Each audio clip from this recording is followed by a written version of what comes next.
Dude, send me that picture of the tree stumps in the logs in your garden. Because my wife, they're like ruins. She said,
dude, we went to Chad's work the weekend with friends there. So,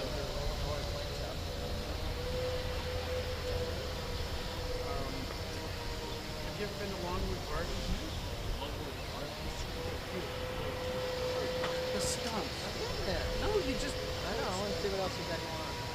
Dan gets frustrated. He does.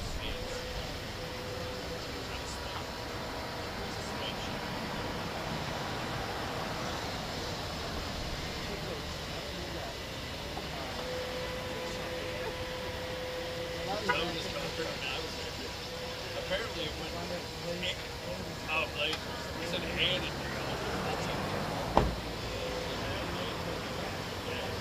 how they all.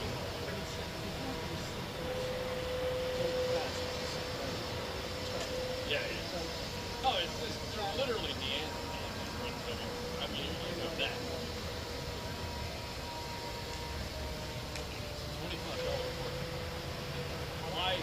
It was, they told you that. I don't know. But the thing is, well, I guess.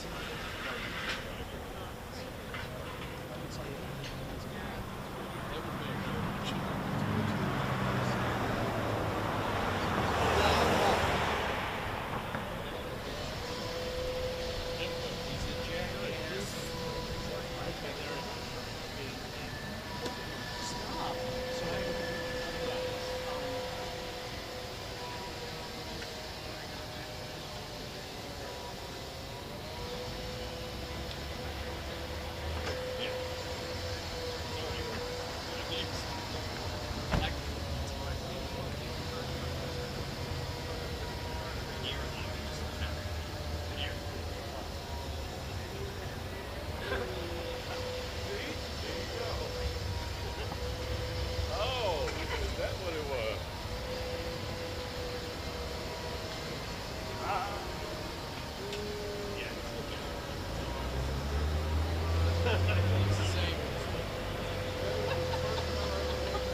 All right, can I get who's speaking for this year?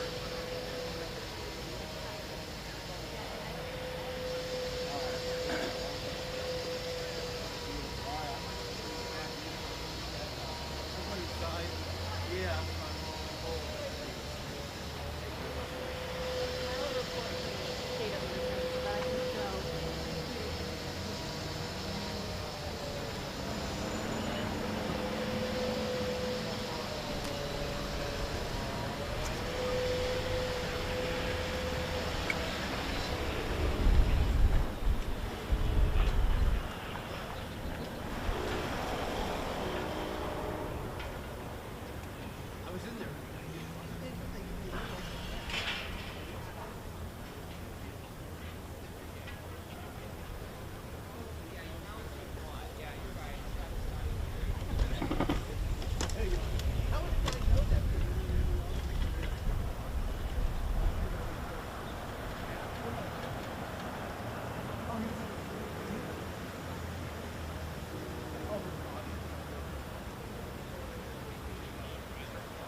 watch the show.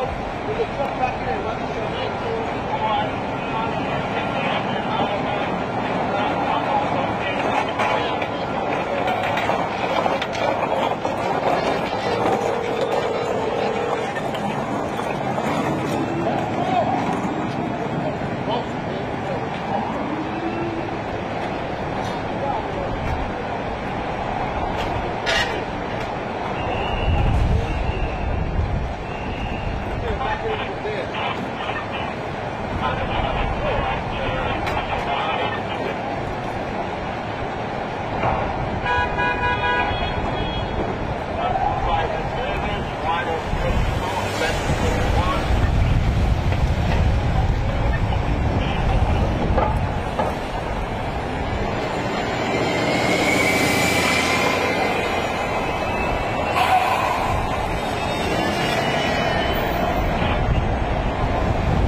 No me fijaba que somos juzgados. Sí, claro, eso te digo.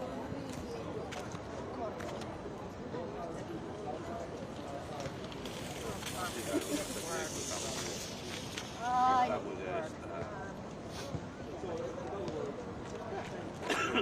Sí, pero ella está trabajando.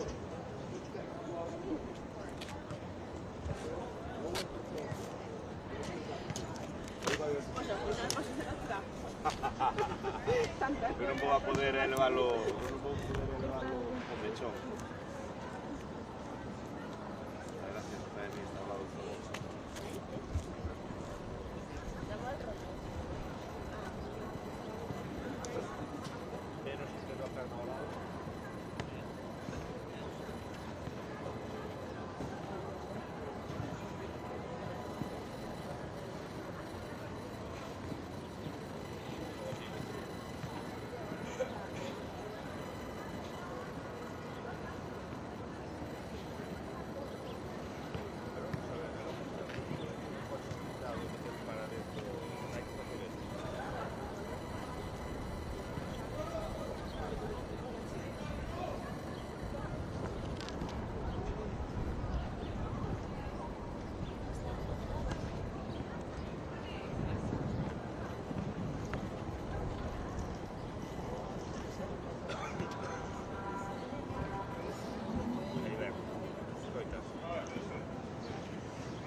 As you probably have heard, some very big things have happened, but the biggest seems to be that the GDP just announces all the way down to 1.6%, and it's heading south. It's going to get worse.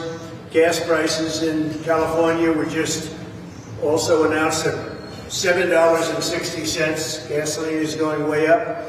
Energy costs are going way up. And the stock market is, in a sense, crashing.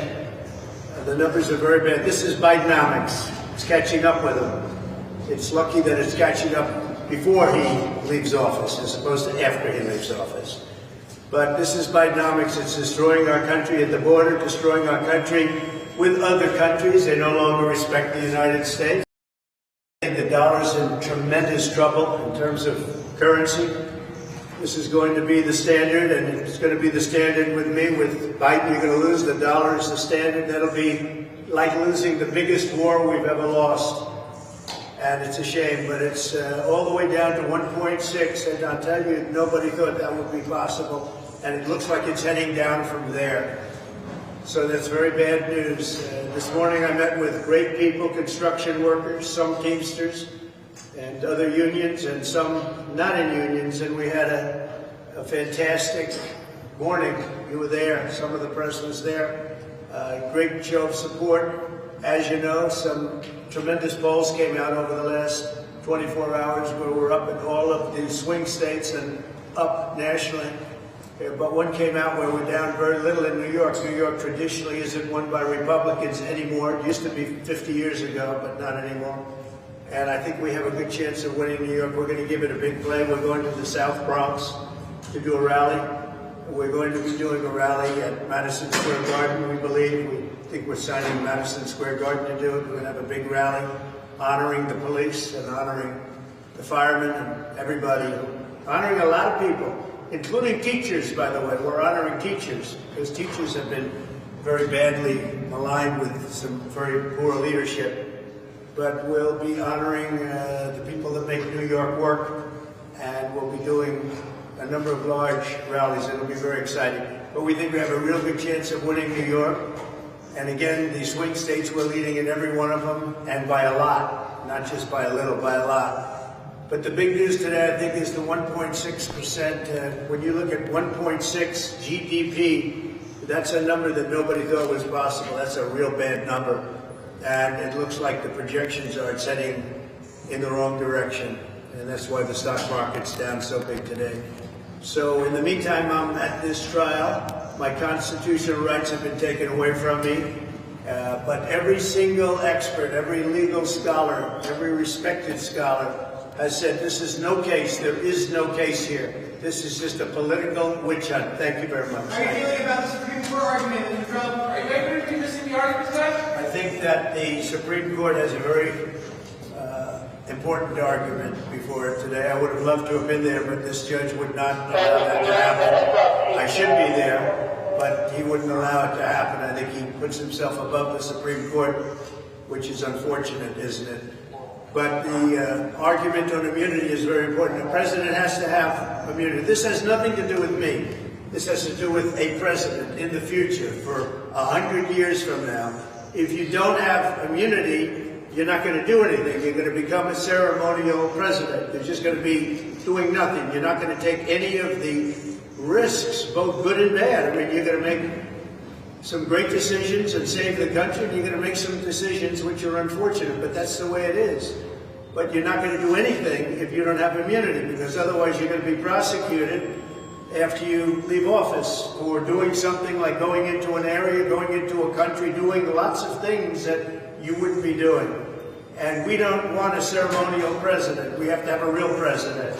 And assuming you have the right person, that can make a big difference. You saw that for 4 years when I was president. We were respected all over the world. We had the best economy we've ever had. Everything was good. We had no wars. We defeated ISIS. We had no wars. We had no nothing.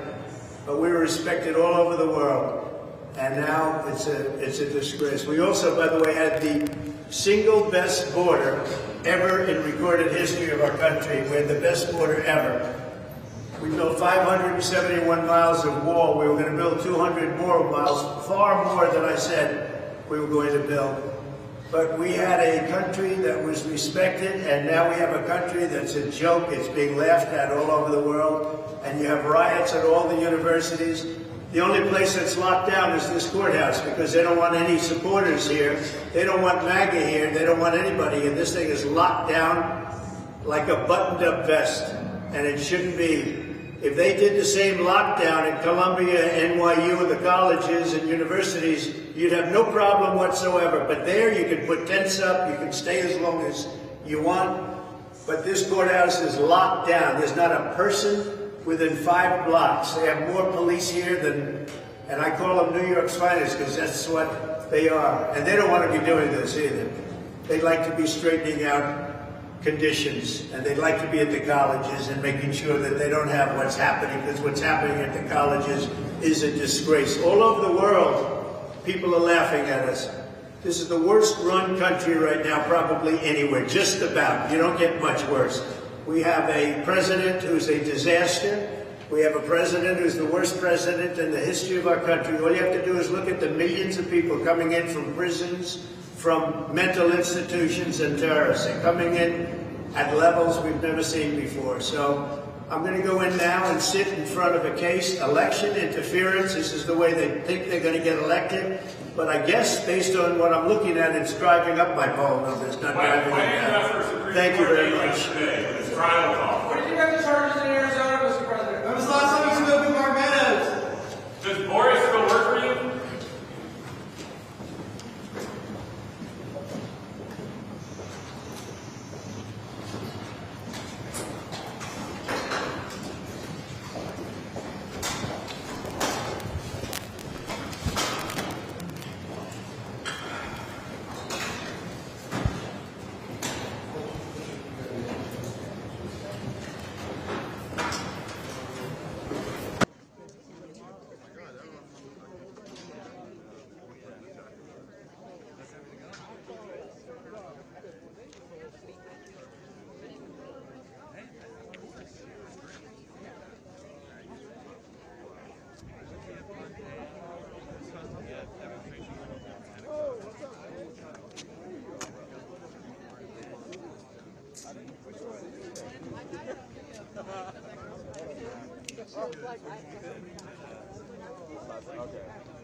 First time out?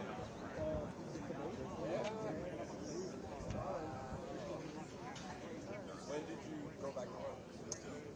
A while now, because I went to okay. Smart.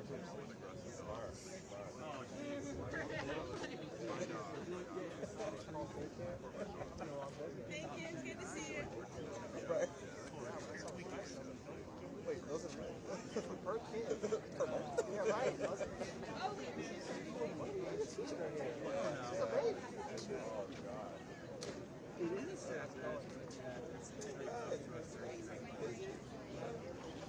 It's all satisfying, you know? I'm used to it. It's like,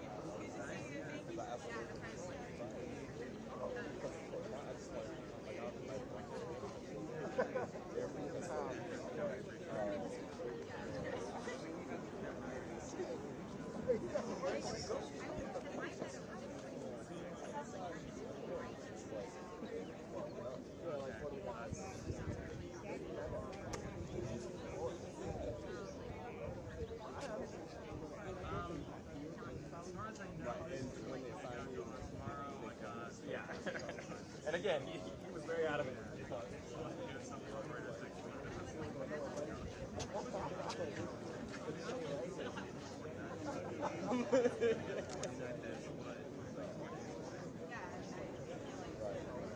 How long here?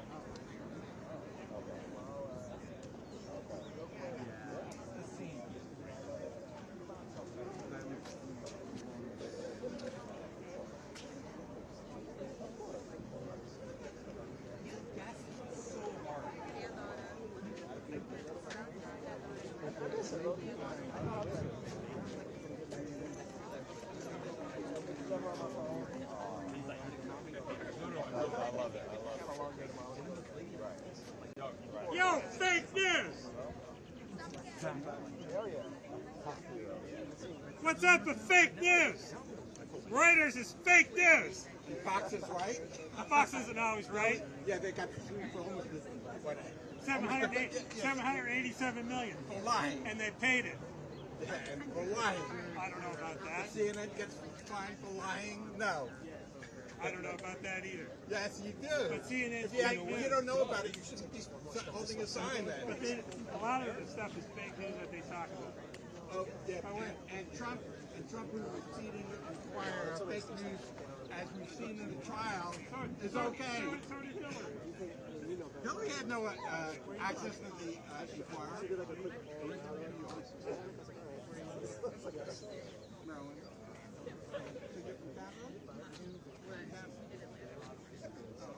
I have a. I bet you got McKenna. Yeah. Oh, thanks. Yeah, I didn't know that. This is good too. Closer. Okay. Yeah. So why'd you leave that? Too cold? Yes, sir. Oh, you made it American.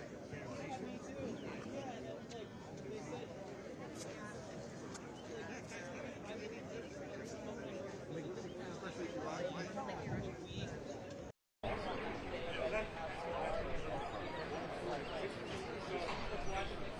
What you did that you didn't look that up.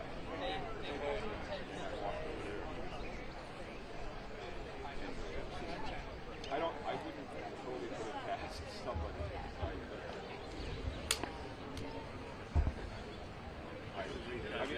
I don't say it publicly because like that I can prove it.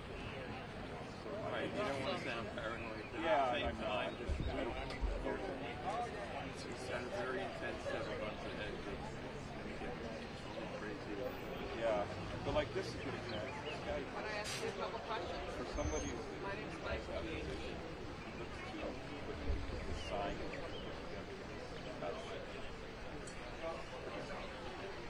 Every dirty trick in the book. Expect every dirty trick in the book. Yeah, yeah. The real Trumpers kind of have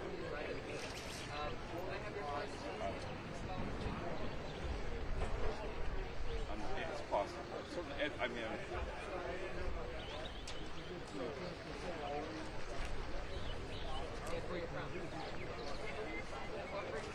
well, no surprise here.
I love your sign.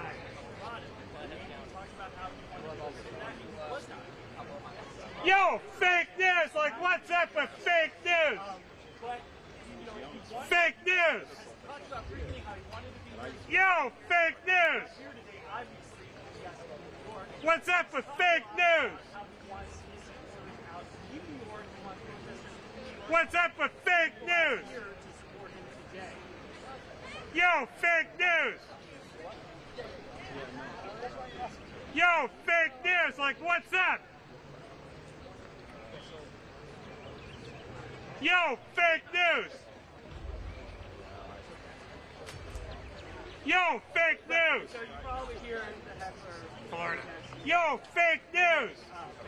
Actually, had a touch. Yo, fake news! Like, what's up? He's one of the few people who are here this morning. Yo, fake news! While he's talking, I'm talking. Say it's fake news. That's your purpose is to stop me. Yo, fake news! Yo, fake news!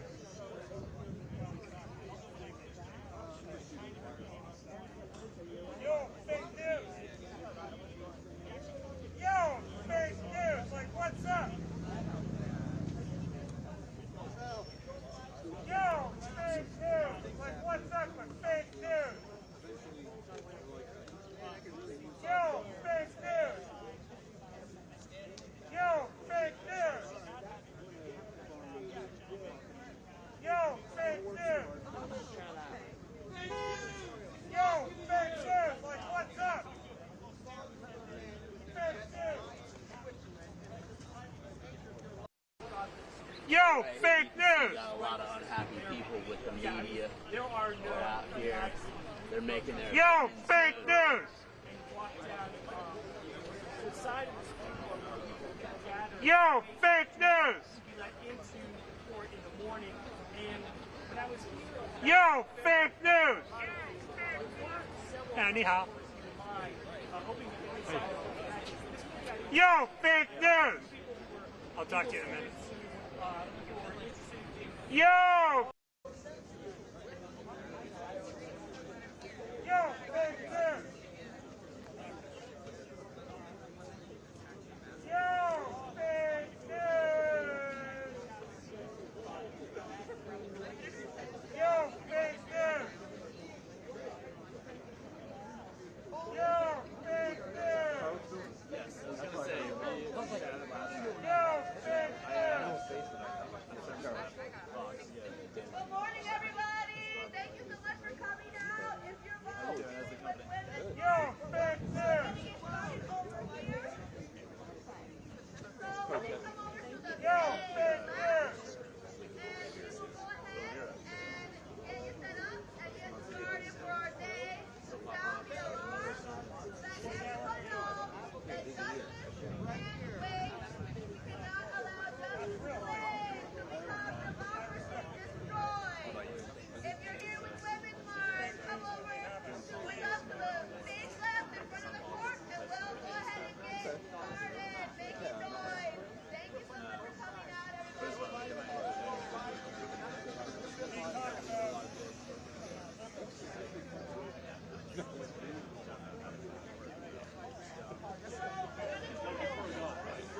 You're fine. You're fine. It's okay.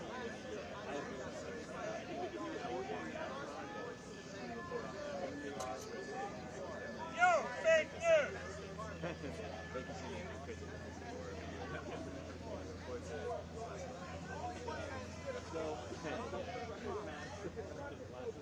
You can get in the shot. It's really fine. Yeah, you can get in the shot. It's really fine. It's no big deal. Okay.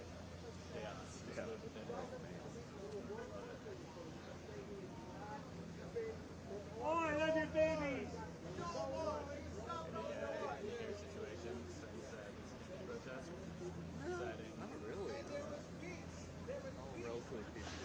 New York, though, they're man.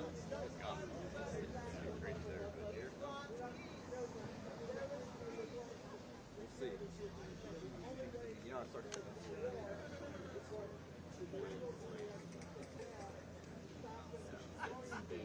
Why don't they stop the fight now? Why don't they stop the fight? Endless war. Yeah, we're doing good. Yeah. I don't know.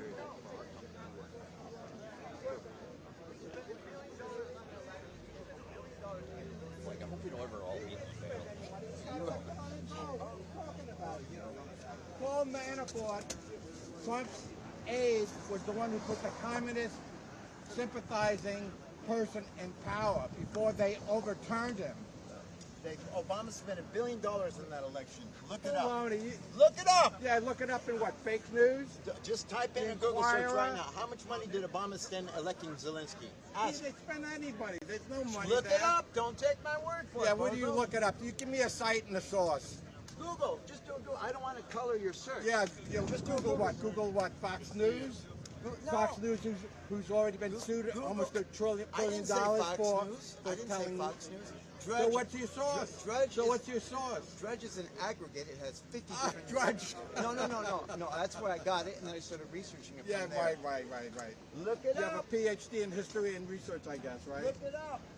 No, don't trust me. Look it up. You're an idiot. What do you think? You're some sort of revolutionary?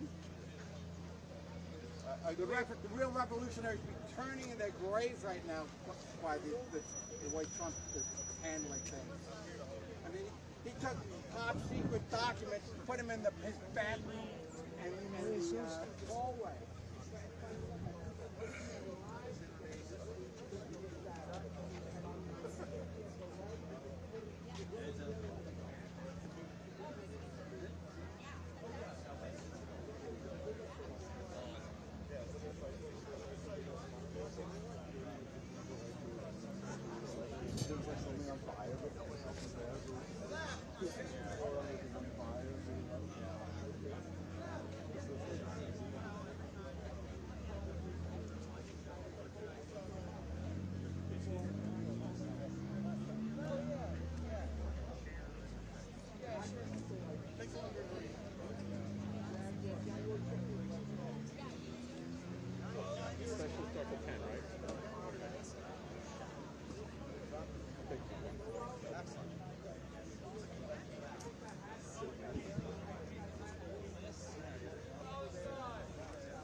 What's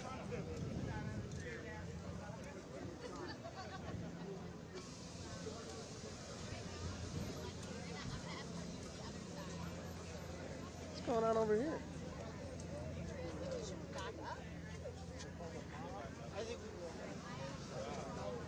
Like mob.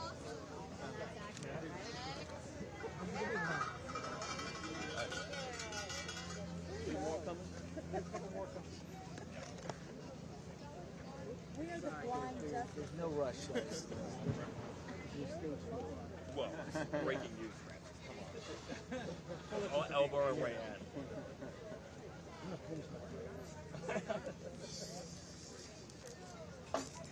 Hey, Sam, can you bring the other ones on the other end? Oh, you guys, can I? I'm going to jump in front. You guys come on over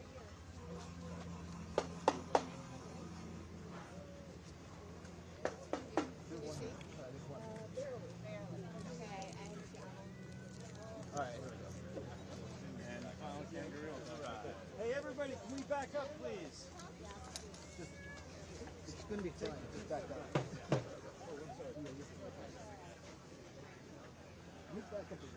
Any of you guys able to bend down? There's a lot of us. I will put her on. Well, I'm not going to.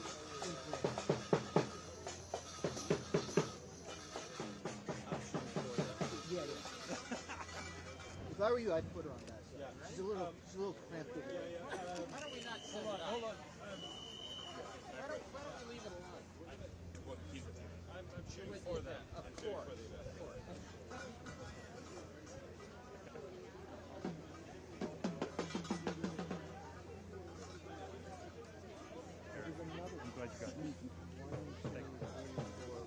So I'm going to ask all of you to take 2 steps back, and I'm not going to move until you do it. Oh no! All right, keep going. Keep going. I have to get you guys to move back. I need to get you guys to move back. Please, some folks are having a hard time getting their shot. So everyone's moving back. No, actually, a couple people asked me. Please move back. This is going to back. Please.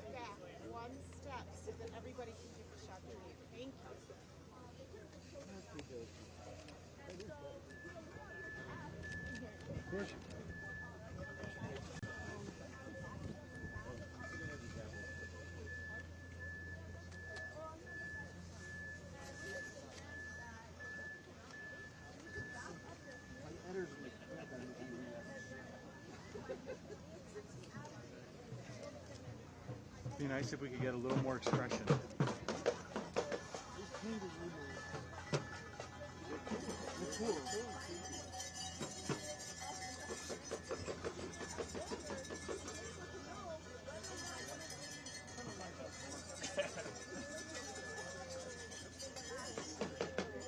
I'm getting out.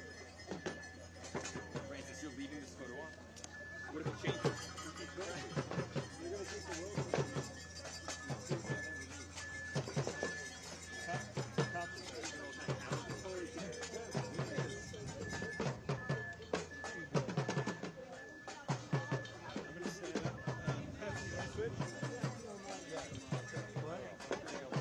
Good. You having a lack of mobility right now?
I'm just getting you guys on more and more. You got to shoot stuff out all the time. That's what I think. You work on that. You know me. I want to talk. I give you a run for your money. That's good. You got his game. It's too bad I can't actually talk to him. Yeah. Well, I don't see many people anymore because they don't cover the White House anymore. Let's get it from the pool. Well, we would do that. We covered with that.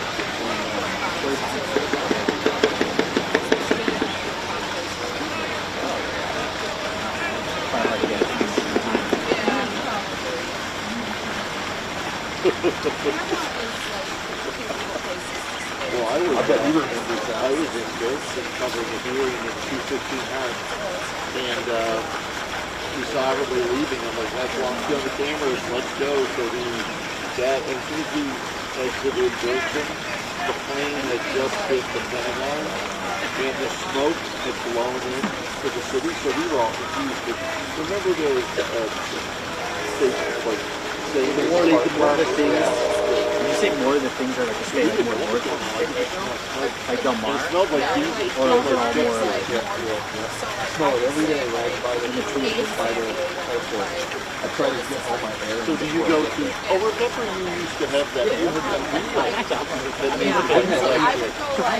that was the early way years ago. It was a little motor when you used to. Yeah. And then I got a regular e-bike. So what e-bike did you get? What e-bike do you have now? That one was a fancy Did you decide to get a better one? Oh yeah, those are supposed to be nice. I rode one. A friend of mine had one. It was that brand. Oh my God, it moved. I picked it out. I guess the big, the sheet handlebars. Oh, yeah. It can straight up. How fast does it go? I mean, it goes on the slow when I'm going down, I'm going 30. I feel pretty comfortable because, like, I do that right now. You know, I'm a motorcycle guy. Oh, yeah. I got that thing. So I know what to look for. And then on the trail, but I usually go 16.3 miles per hour. Yeah, no, we found like it's gonna be good your average, unfortunately, but I average like 15 something on my road bike. No, I think so. So the difference I think is like when I'm riding, I'm turning my way, but I'm not hitting the wire. So is it strictly electric or both? It's got like this motor. It assists you. Yeah,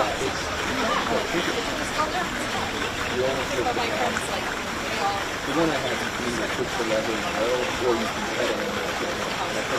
The one that has the lever thing, so you're allowed to be like that. So you go up to Mount Vernon every now and then? But I know that was like but that's how we've been trying to go. I work at the Willard. Where do you put your bike at the Willard? Compared to the lakes, like in the stuff that can go there, like some of the places about you guys like use it in houses and like cheaper like more. Oh, okay. Yeah.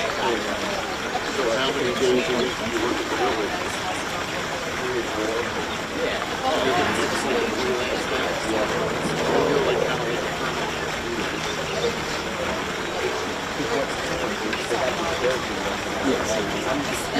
yeah, I know. My reality. So did somebody switch? Yeah, they got a switcher, they got a fan going, I think it's easy. Like I remember, like you go back in the day, the bill, and like everything.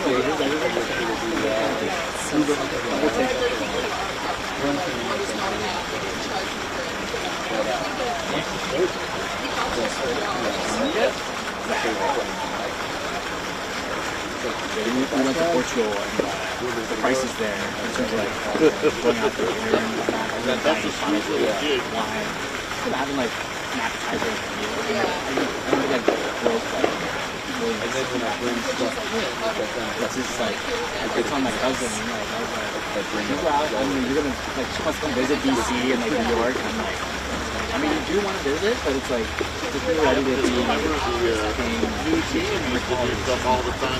That's the fun. They had like studios people would rent out. And we're doing something there. That's got to be something there. Hey, Bridget, I hear you.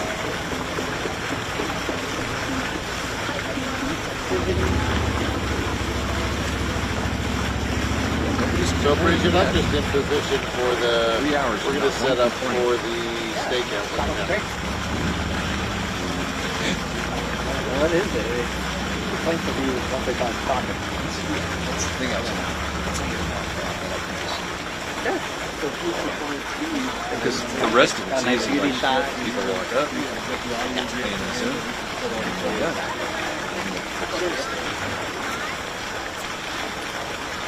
People walk up, pan and zoom. And what was the Chris Elliott, the guy in Groundhog Day? His little quote in that, he's like trying to hit on some girl at the bar and he goes, You know, some people, because he's a cameraman. Yeah. Some people think I just point the camera at stuff, but it's a lot more than that.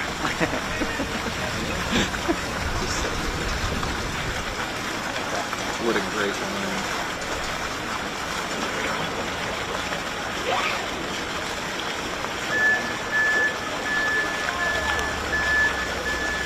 Bridget, I'm on FSV4. FSV4 is Darren.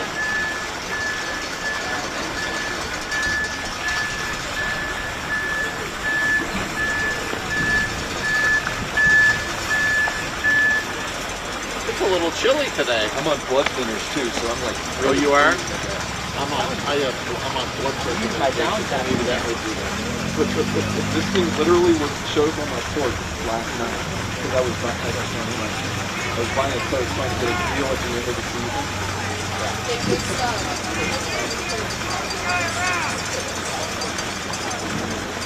Be somebody wear it? No. Kevin and I are clearance devotees. Oh, I saw those when I was looking around. Well, it's Canadian company. Yeah, I saw those. It was like they're expensive. Yeah, they were really expensive. Plus, the last one of these things I had, I think I had it for like 20 years. Still working. To the point where I think they were selling one. That's my coat. I just wanted to share both pictures. Yeah, but the mixture of it. Oh, yeah, cool.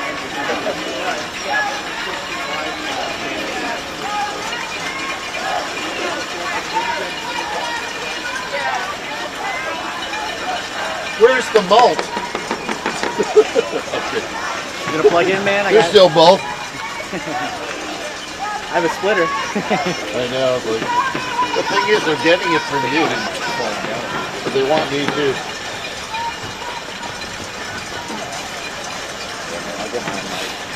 Bridget, just so you know, like I'm setting up right now for the, they want us to cover the press conference, so I'm putting the mic down.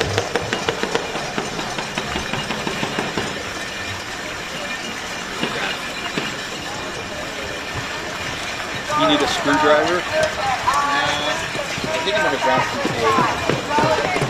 Need any of that? I just had to grab something on the way out.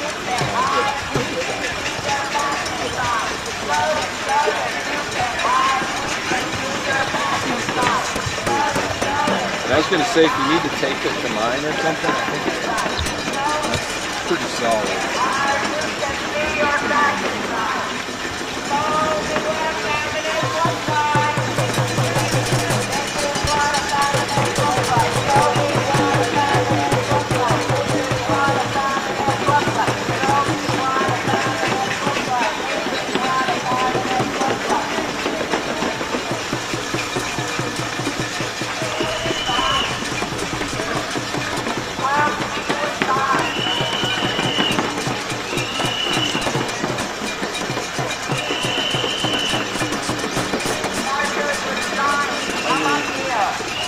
Bridget talked at the right show.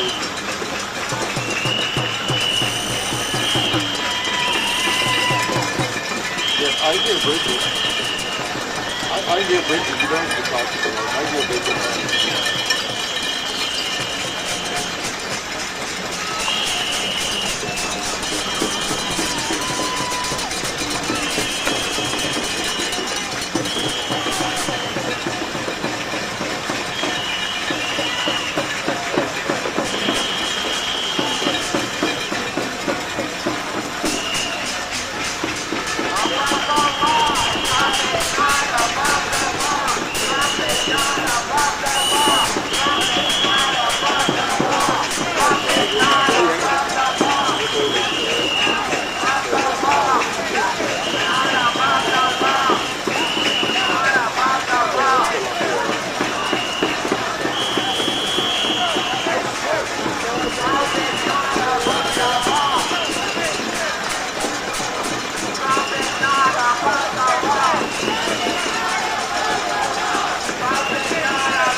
want to just give an audio to me.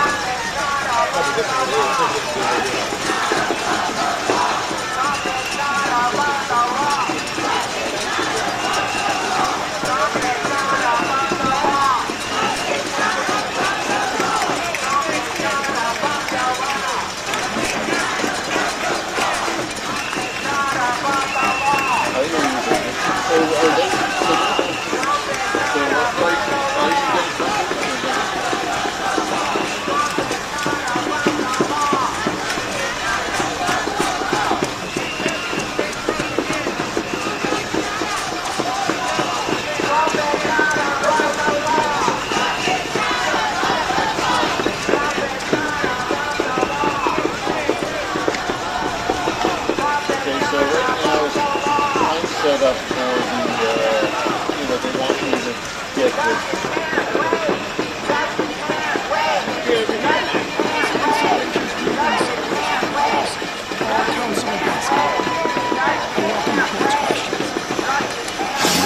So, to your last point, to be more precise as to the source of this amendment.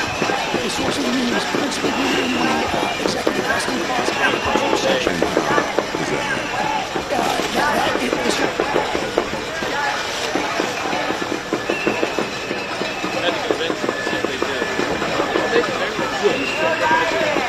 It's a steak and eggs without the egg. Check 1, 2, 3, 4, 5, 6, 7, 8, 9, 10. Check.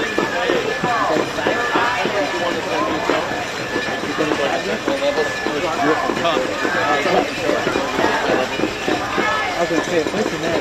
I got it. Oh, you got it from the Supreme Court? No, I don't go there.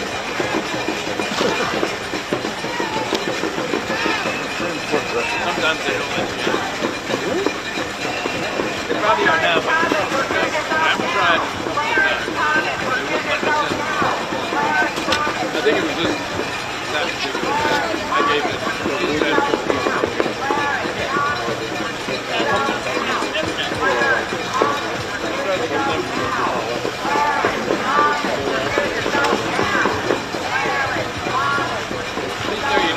It's going through a thing.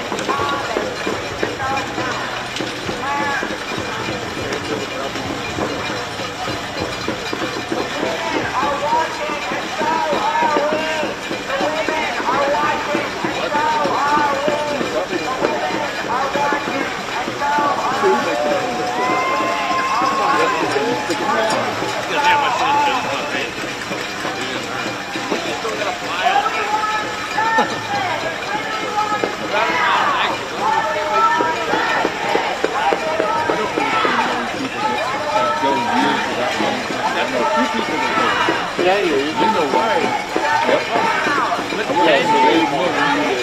And it wasn't like he wasn't here. Even though you haven't still yeah,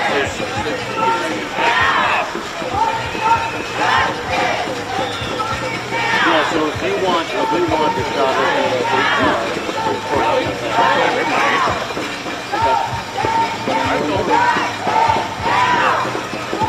Johnson say the indictment has to be expunged of all the immune official acts. So there has to be determination what's official, what's not official. Well, you expunge the official. You say, okay, we're prosecuting you because you accepted $1 million. They're supposed to not say what it's for because the what's for part is within the president's official duties? There has to be, we would say, independent source of evidence for that. And keep in mind that this indictment charges what this court has described as unrestrictable powers of the president. So the premise, the logical premise of this indictment is that Congress, by passing vague and general criminal statutes, has purported to directly regulate the president's exercise of things like the exercise of the appointment and removal power, things like his ability to speak directly to the American public, core exercises of his authority under the Recommendations Clause to recommend to Congress, members of Congress, the measures he thinks necessary and expedient. So you have an indictment in this case that goes right to the heartland of the president's powers, that alleges a whole series of official acts and tries to tie them together by saying, well, there's a private aim or a private purpose in that case, and that's a situation which, of course, could be alleged in virtually any indictment. Counsel, it can be alleged, but it has to be proven. Malum in se is a concept long viewed as appropriate in law, that there's some things that are so fundamentally evil that they have to be protected against. Now, I think, and your answer below, I'm going to give you a chance to say if you stay by it. If the president decides that his rival is a corrupt person and he orders the military or orders someone to assassinate him, is that within his official acts that for which he can get immunity? It would depend on the hypothetical, but we can see that could well be an official act. It could, and why? Because he's doing it for personal reasons. He's not doing it like President Obama is alleged to have done it, to protect the country from a terrorist. He's doing it for personal gain. And isn't that the nature of the allegations here? That he's not doing these acts in furtherance of an official responsibility. He's doing it for personal gain. I agree with that characterization of the indictment, and that confirms immunity, because the characterization is that there's a series of official acts that were done for an unlawful. No, because immunity says even if you did it for personal gain, we won't hold you responsible. How could that be? That's an extremely strong doctrine in this court's case law in cases like Fitzgerald. Well, we go back to Justice Thomas's question, which was, where does that come from? There are amici here who tell us that the founders actually talked about whether to grant immunity to the president. And in fact, they had state constitutions that granted some criminal immunity to governors. And yet they didn't take it up. Instead, they pass an impeachment clause that basically says you can't remove the president from office except by a trial in the Senate, but you can impeach him after. Or you can impose criminal liability. We would be creating a situation in which we would be saying, this is what you're asking us to say, which is that a president is entitled not to make a mistake, but more than that, a president is entitled for total personal gain to use the trappings of his office. That's what you're trying to get us to hold, without facing criminal liability. Your Honor, I would say three things in response to that. First, the doctrine that immunity does not turn on the allegedly improper motivation or purpose is something that this court has reaffirmed in at least 9 or 10 That's cases. Absolute immunity, but qualified immunity does say that whatever act you take has to be within what a reasonable person would do. I'm having a hard time thinking that creating false documents, that submitting false documents, that ordering the assassination of a rival, that accepting a bribe, and countless other laws that could be broken for personal gain, that anyone would say that it would be reasonable for a president or any public official to do that. Your Honor, as this court said very persuasively in Fitzgerald, the allegation that this particular act would be done for an unlawful purpose or was unlawful could be made in every case. And therefore, if that were the doctrine, that the allegation of improper purpose is what deprives the objective acts of their immunity, then the immunity would have no purchase. And that's reflected in many of the other court's cases. Isn't the work, though, of the improper motive, at least in the absolute immunity context, to tell us what are official acts and what are not? I mean, I'd understood that even in the first of all, your ask is absolute immunity, isn't it? That's our principal position. That's your position is you want the same kind of doctrine that we've applied in other contexts when we say an official has absolute immunity. And my understanding is that when we say that, we mean for their official acts. Is that right? Yes. Okay, so any official acts, so then in that world, the real decision-making from the court standpoint is whether or not something is an official act or not, correct? That is an important determination by all means. I mean, that's the determination in the absolute immunity world, because if you determine that it's an official act, then the principle is that you get immunity for it, correct? That is correct. All right. So my question, and I think the Chief Justice may have asked this at the beginning, is how do you determine what, or maybe Justice Thomas, how do you determine what is an official act? And when we're talking about the kinds of scenarios that Justice Sotomayor brought up, one could say that when the president is using the trappings of his office to achieve a personal gain, then he's actually not acting officially, even if the doctrine was absolute immunity. So what do you say about that? Two things in response to that. First, to the last point, that allegation that this was really motivated by an improper private purpose could be made in every single case. No, I understand that, but it would have to be made. I'm just trying to assess, even if we had the doctrine of absolute immunity, that same allegation and the facts related to it would come in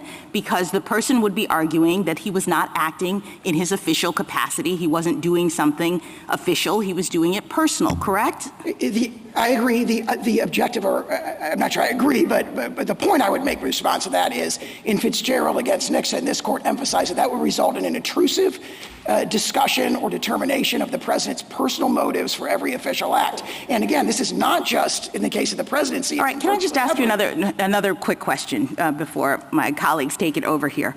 At the beginning of your analysis, when you were giving your opening statement, you were talking about you suggested that the lack of immunity and the possibility of prosecution in the presidential context is like an innovation.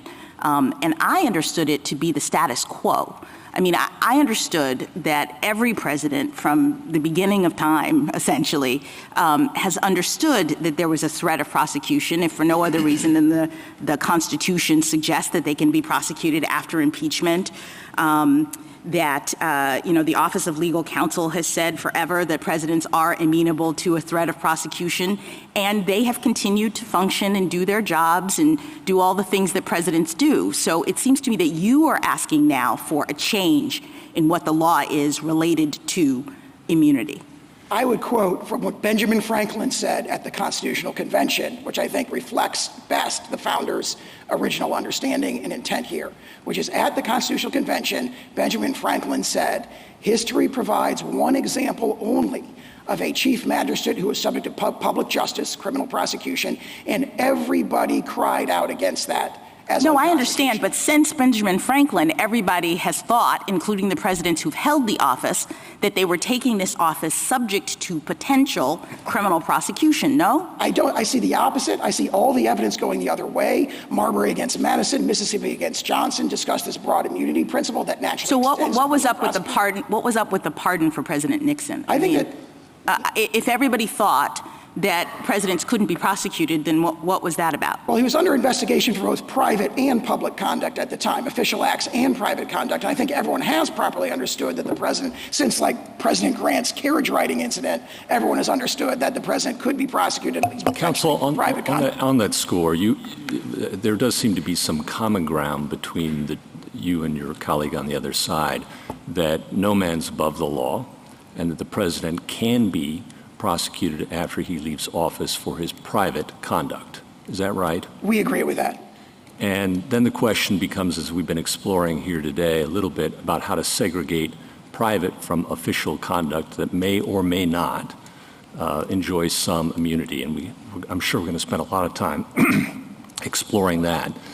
But the D.C. Circuit in Blazing Game, Chief Judge there, joined by the panel, expressed some views about how to segregate private conduct for which no man is above the law from official acts. Do you have any thoughts about the test that they came up with there? Yes, we think in the main that test, especially if it's understood through the lens of Judge Katsas' separate opinion, is a very persuasive test. It would be a great source for this court to rely on in drawing this line. And it emphasizes the breadth of that test. It talks about how actions that are, plausibly connected to the president's official duties are official acts. And it also emphasizes that if it's a close case or it appears there's considerations on the other side, that also should be treated as immune. Those are the aspects of that we'd emphasize as potentially guiding the court's And that left discretion open, here. in that case, the possibility of further proceedings and trial.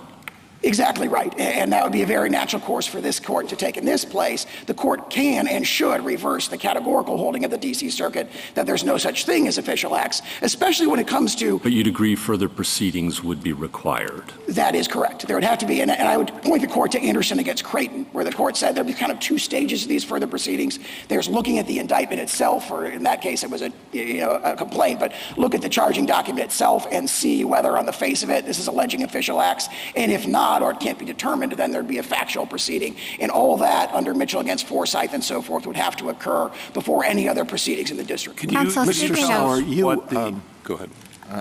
Mr. Sauer, you began by explaining why you believe that immunity from criminal prosecution is essential for the proper functioning of the presidency.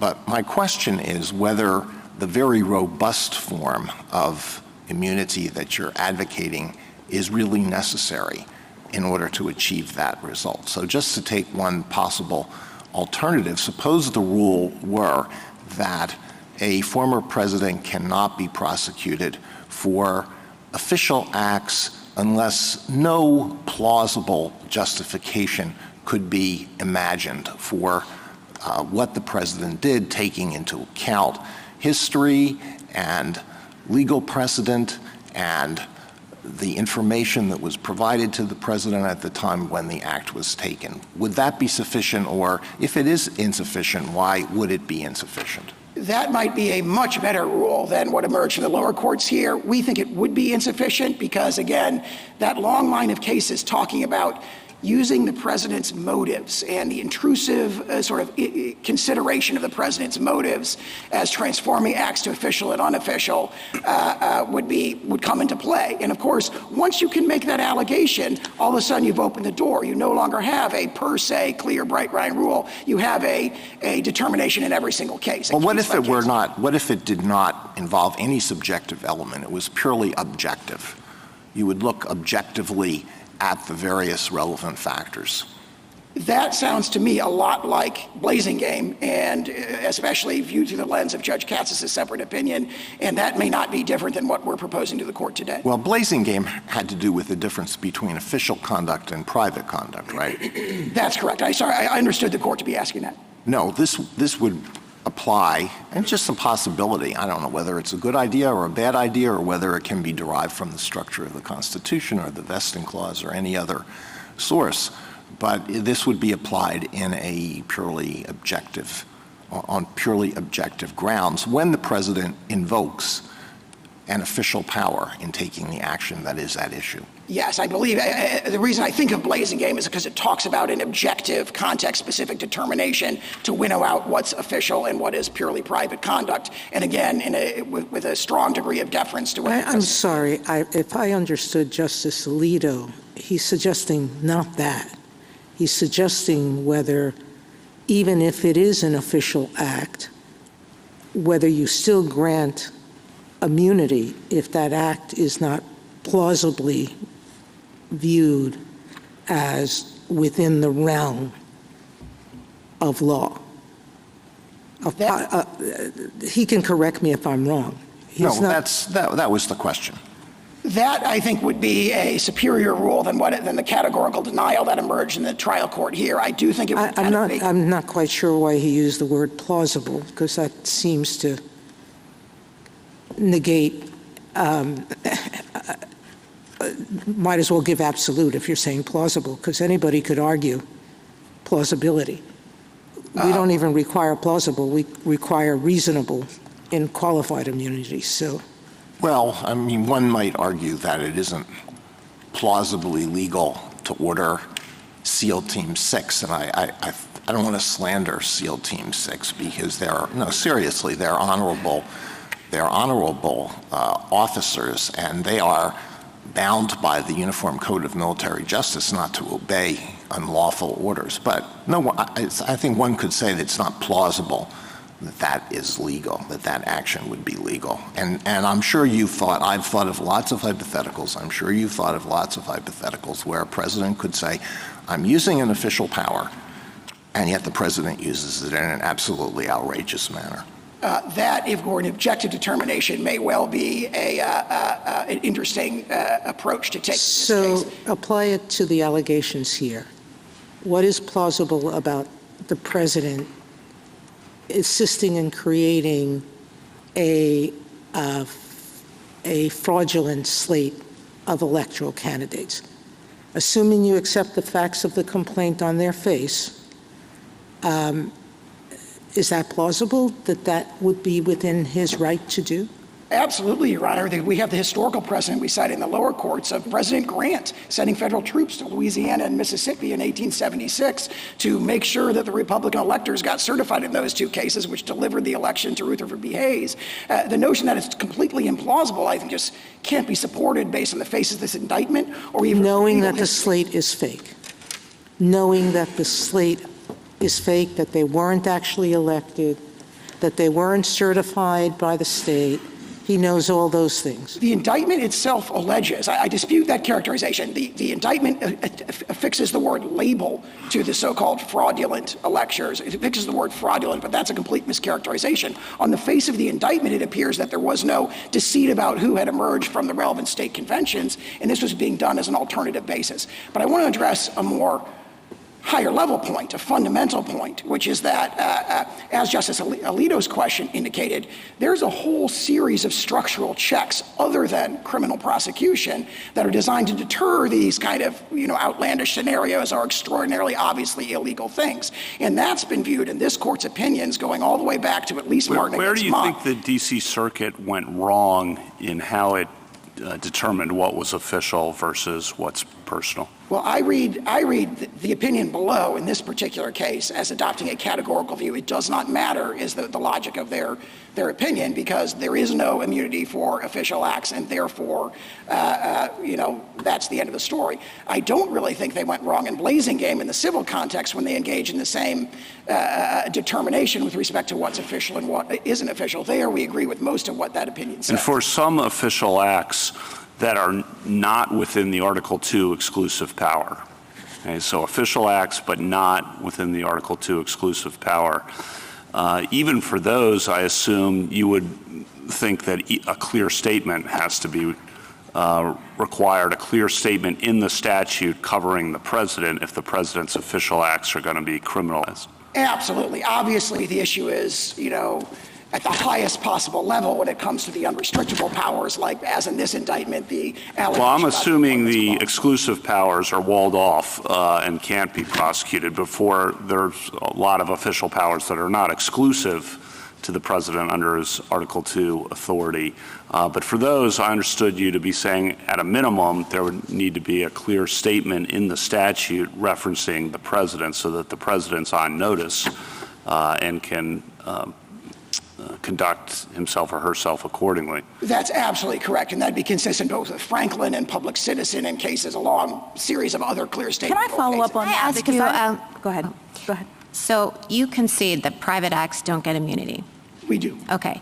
So in the special counsel's brief on pages 46 and 47, he urges us, even if we were to decide or assume that there was some sort of immunity for official acts, that there were sufficient private acts in the indictment for the case to go back and the trial to begin immediately. And I want to know if you agree or disagree about the characterization of these acts as private. Petitioner turned to a private attorney who was willing to spread knowingly false claims of election fraud to spearhead his challenges to the election results. Private? As alleged, we dispute the allegation, but that sounds private to me. Sounds private. Petitioner conspired with another private attorney who caused the filing in court of a verification signed by petitioner that contained false allegations to support a challenge. That also sounds private. 3 private actors, 2 attorneys, including those mentioned above, and a political consultant helped implement a plan to submit fraudulent slates of presidential electors to obstruct the certification proceeding, and petitioner and a co-conspirator attorney directed that effort. You read it quickly. I believe that's private. I don't want to. So those acts you would not dispute. Those were private, and you wouldn't raise a claim that they were official. As characterized. What we would say, Your Honor, if I may, what we would say is official is things like meeting with the Department of Justice to deliberate about who's going to be the acting Attorney General of the United States. Sure. Communicating with the American public, communicating with Congress about matters of enormous Thank you. Thank you. Thank you, counsel. And what is the consequence in terms of going forward with your acknowledgement that those are private acts as opposed to official acts? If you look at the indictment here, there's a bunch of acts that we think are just clearly official. There may be allegations that mostly relate to what the government has described here as private aim or private end, and the court should remand or address itself, but remand for a Brewster-like determination, which is what's official and what's private. The official stuff has to be expunged completely from the indictment before the case can go forward, and there has to be a determination, at least on remand, of what's official, a 2-stage determination of what's official and what's private. Well, if you expunge the official part from the indictment, how do you, I mean, that's like a one-legged stool, right? I mean, giving somebody money isn't bribery unless you get something in exchange. And if what you get in exchange is to become the ambassador to a particular country, that is official, the appointment. It's within the president's prerogatives. The unofficial part is I'm going to get $1 million for it. So if you say you have to expunge the official part, how does that go forward? This particular indictment, where we say virtually all the overt conduct is official, we don't believe it would be able to go forward. I mean, there could be a case where it would, but if you look at even the government's brief in this case divides up the indictment into things that, other than the electors' allegations, don't really they haven't disputed that they are official acts. But what they do is say, well, we tie it all together by characterizing it as done, and these are the allegations that the court just referred to, by an improper private aim or private end. Again, that's their words, and that just runs loggerheads, dead set against this court's case law, saying you don't look at, with immunity determinations, the improper motivation or purpose. Thank you. Justice Thomas? Mr. Sowry, in assessing the official acts of a president, do you differentiate between the president acting as president and the president acting as candidate? Yes, we do, and we don't dispute, essentially, the blazing game discussion of that. Okay. But of course, that has to be done by objective determinations, not by looking at what was the purpose of what you did this. And that's the most important point there. Did you, in this litigation, challenge the appointment of special counsel? Not directly. We have done so in the Southern District of Florida case, and we totally agree with the analysis provided by Attorney General Meese and Attorney General Mukasey. And it points to a very important issue here, because one of their arguments is, of course, that we should have this presumption of regularity. That runs into the reality that we have here an extraordinary prosecutorial power being exercised by someone who was never nominated by the president or confirmed by the Senate at any time. So we agree with that position. We hadn't raised it yet in this case when this case went up on appeal. Justice Alito? When you say that the official act should be expunged from the indictment, that in itself would not achieve very much unless evidence of those official acts were precluded at trial. So is that what you're saying, that the prosecution should not be permitted at trial to prove the official acts as part of the conspiracies that are alleged? Absolutely, and we think that's just the clear implications of Brewster and Johnson and their discussion in a very analogous context. Thank you. Justice Sotomayor? I'm a little bit confused by that. If you have a scheme to defraud or a scheme to accept bribery, there's evidence from which you can infer that scheme, and one of it is that the appointment actually happened. It's an official act. You wouldn't expunge that as evidence. You would instruct the jury that there's no liability for the actual appointment, that the liability is for accepting the bribe. Similarly here, I don't think the indictment is charging that the obstruction occurred solely because of conversations with the Justice Department. They're saying you look at all of the private acts and you look in the context of some of the public acts, and you can infer the intent, the private intent from them. So I'm not sure that I understand why your problems couldn't be taken care of at trial with an instruction, if we believe, if the court were to find, I'm not even sure how they could, but if it were to find that some public acts could not be the basis of criminal liability. I think the best thing I can say to that is, and I think this ties into the Chief Justice's question about a one-legged stool. Brewster and Johnson in subsequent cases like Heltowski versus Meaner essentially say that this is a one-legged stool problem. It will be difficult for some of these prosecutions to proceed, and that is the implications of official immunity, which is dictated in the Constitution here by the Executive Vesting Clause. Justice Kagan? Can I continue on in Justice Barrett's vein a little bit and ask you about some of the allegations of the indictment and whether they're official acts or not in your view? So the defendant signed a verification affirming false election fraud allegations made on his behalf in a lawsuit filed in his name against the Georgia governor. I don't think we've disputed that that's official. I'm sorry, that is unofficial. That's unofficial. Same for the defendant called the chairwoman of the Republican National Committee, asked her to gather electors in targeted states, falsely represented to her that such electors' votes would be used only if ongoing litigation in one of the states changed the results in the defendant's favor. We have taken the position that that is official. That's official? Yes. Why would that be official? Because the organization of alternate slates of electors is based on, for example, the historical example of President Grant is something that was done pursuant to and ancillary and preparatory to the exercise of the core recommendation clause power. So when President Trump couldn't he have taken this action just in the status of a candidate? The fact that he could have done so doesn't demonstrate that he did do so in this case, and based on the allegations, we think it's clear he did not, that this was done in an official capacity.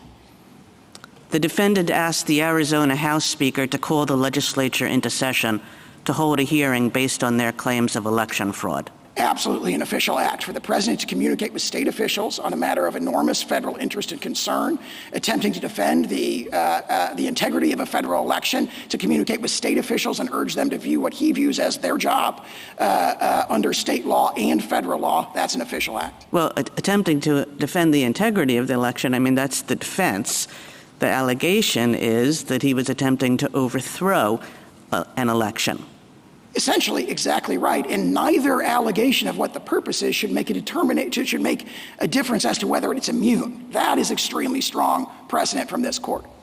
Does it strike you as odd that your understanding of immunity goes way beyond what OLC has ever claimed for a former president? I view the OLC opinions here as strongly supporting us, because any time a congressional statute basically got anywhere near touching the president's prerogatives, they've said, oh, we're going to interpret the statute narrowly to avoid that. So well, that's a different question. I mean, what OLC has always said is that sitting presidents get immunity, but former presidents, no. Now, there might be a different argument made about whether a statute or whether a statute as applied to particular conduct is properly available against the president.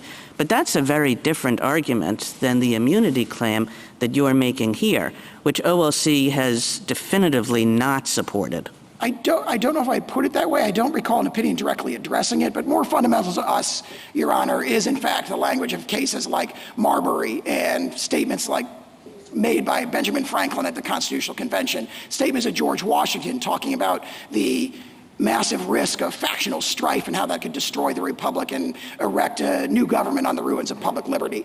That's what we rely on principally here. I cite the OLC opinions because, of course, what you see there is a very strong trend that if there's any statute that might trench in any way on the president's prerogatives, which they interpret it to avoid that. If a president sells nuclear secrets to a foreign adversary, is that immune? that sounds like, similar to the bribery example, likely not immune. Now, if it's structured as an official act, he would have to be impeached and convicted first before. What does that mean if it's structured as an official act? Well, I don't know in the hypothetical whether or not that would be an official act. You'd probably have to have more details to apply the Blazing Game analysis or even the Fitzgerald analysis that we've been talking about. How about if a president orders the military to stage a coup? I think that, as the Chief Justice pointed out earlier, where there is a whole series of, sort of guidelines against that, so to speak, like the UCMJ prohibits the military from following a plainly unlawful act. If one adopted Justice Alito's test, that would fall outside. Now, if one adopts, for example, the Fitzgerald test that we advanced, that may well be an official act, and he would have to be, as I'll say in response to all these kinds of hypotheticals, has to be impeached and convicted before he can be criminally prosecuted. But I emphasize to the court that— Well, he's gone. Let's say this president who ordered the military to stage a coup. He's no longer president. He wasn't impeached. He couldn't be impeached. But he ordered the military to stage a coup, and you're saying that's an official act. I think it would depend. That's immune. I think it would depend on the circumstances whether it was an official act. If it were an official act, again, he would have to be impeached. Well, what does that mean, depend on the circumstances? He was the president. He is the commander-in-chief. He talks to his generals all the time. And he told the generals, I don't feel like leaving office. I want to stage a coup. Is that immune? If it's an official act, there needs to be impeachment and conviction beforehand because the framers viewed that kind of If it's an official act, is it an official act? If it's an official act, it's impeachment. Is it an official act? On the way you've described that hypothetical, it could well be. I just don't know. You'd have to, again, it's a fact-specific, context-specific determination. That answer sounds to me as though it's like, yeah, under my test, it's an official act, but that sure sounds bad, doesn't it? Well, it certainly sounds very bad, and that's why the framers have a whole series of structural checks that have successfully, for the last 234 years, prevented that very kind of extreme hypothetical. And that is the wisdom of the framers. What they viewed as the risk that needed to be guarded against was not the notion that the president might escape, a criminal prosecution for something, sort of very, very unlikely in these unlikely scenarios. They viewed much more likely and much more destructive to the republic the risk of factional strife discussed by George Washington. The framers did not put an immunity clause into the Constitution. They knew how to. There were immunity clauses in some state constitutions. They knew how to give legislative immunity. They didn't provide immunity to the president. And, not so surprising, they were reacting against a monarch who claimed to be above the law. Wasn't the whole point that the president was not a monarch and the president was not supposed to be above the law? I would say two things in response to that. Immunity, they did put an immunity clause in a sense. They put in the executive vesting clause, which was originally understood to adopt a broad immunity principle that's set forth in the very broad language of Marbury against Madison. And also, they did discuss and consider what would be the checks on the presidency. And they did not say, we need to have criminal prosecution. Right there at the Constitutional Convention, Benjamin Franklin says, we don't have that. That's not an option. Everybody cried out against that as unconstitutional. The structural check we're adopting is impeachment. And they're very clear on that in pages 64 to 69 of the second volume of Farrand. Thank you. Justice Gorsuch? Just returning to the Chief Justice's hypothetical about the ambassador sale and bribery. Congress has a statute that specifically names the president and says he can be criminally prosecuted for bribery, presumably after he leaves office. Outside the core areas that Justice Kavanaugh was talking about, when Congress speaks clearly, couldn't a statute like that, Congress provide a statute like that would allow all manner of evidence to come in to prove the case? I think our position is that would have to be an unofficial act, purely private conduct for that prosecution to go forward. All right, but outside the core areas of executive power, if there is a clear statement from Congress that something is unlawful and it applies to the president, I'm struggling to see why in that case, perhaps, the evidence could come in. Yeah, the strongest possible case, in our view, is what you've described as kind of the core executive powers, the unrestrictable powers within the meaning of SELA law. But again, the holding of, for example, Brewster and Johnson that we've relied on doesn't turn on how central it is of a legislative act. It just says if it's an official act, which here we would say applies basically the outer perimeter test of Fitzgerald against Nixon, that doesn't come in.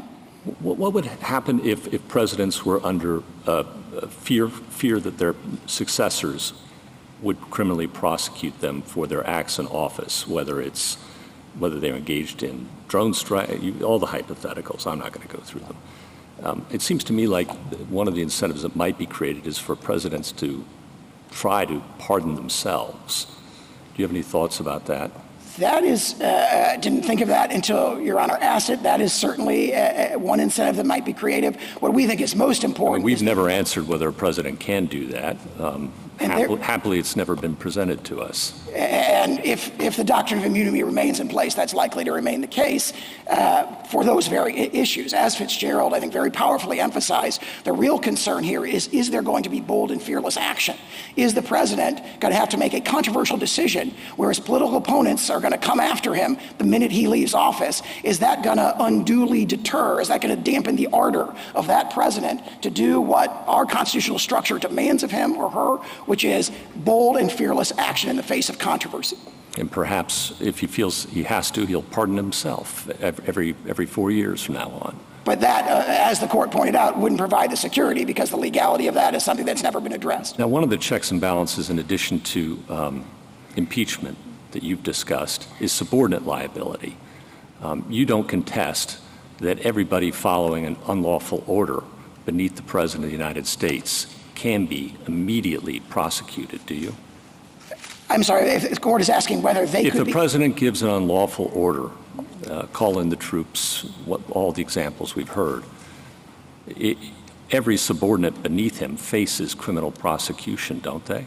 That is what Gouverneur Morris said explicitly at the Constitutional Convention, that his coadjutors could be prosecuted. There is an important caveat because, of course, there would have to be a statute that would govern that for them to be prosecuted. Oh, we've got lots of statutes. The criminal law books are replete. But, I mean, do you agree, is that one check that's available?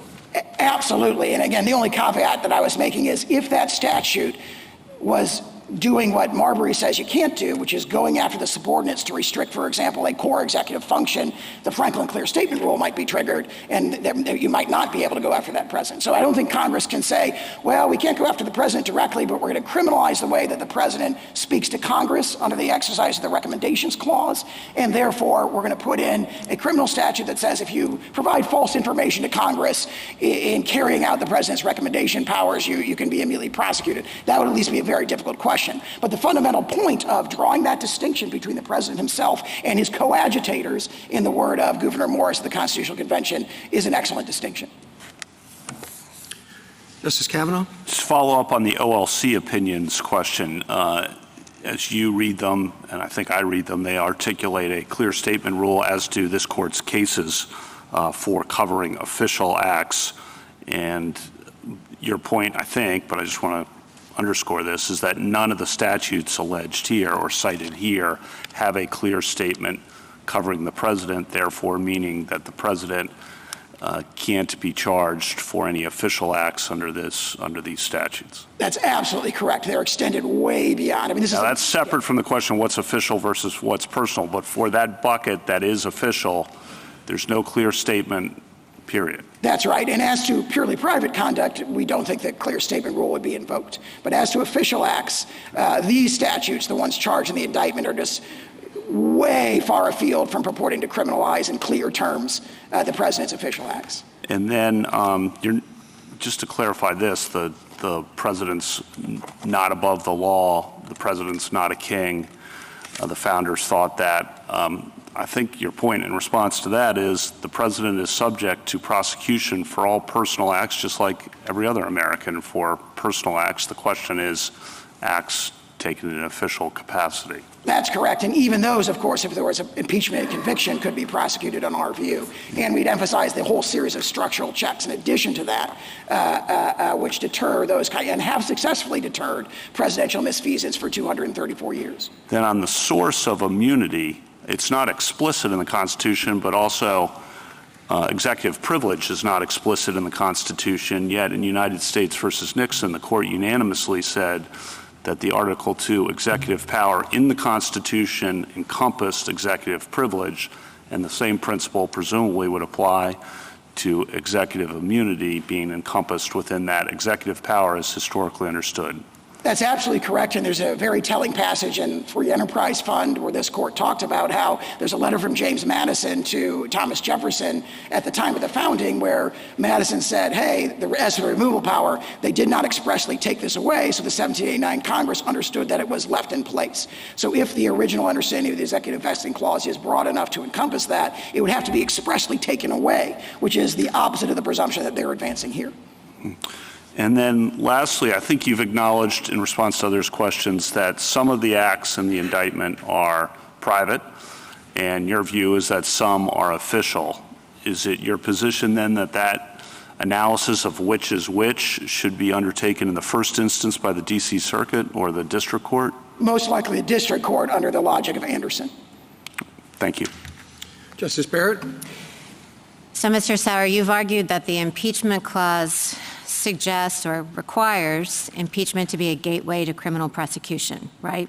Yes, I think that's the plain meaning of that second phrase in the clause. Okay, so there are many other people who are subject to impeachment, including the 9 sitting on this bench, and I don't think anyone has ever suggested that impeachment would have to be the gateway to criminal prosecution for any of the many other officers subject to impeachment. So why is the president different when the impeachment clause doesn't say so? Someone very important has made the opposite suggestion as to the president himself, which is Solicitor General Bork, which is reaffirmed in the OLC opinions on this, where Solicitor General Bork in 1973, as to the issue of the vice president, reviewed the historical materials, and he said the sequence is mandatory only as to the president.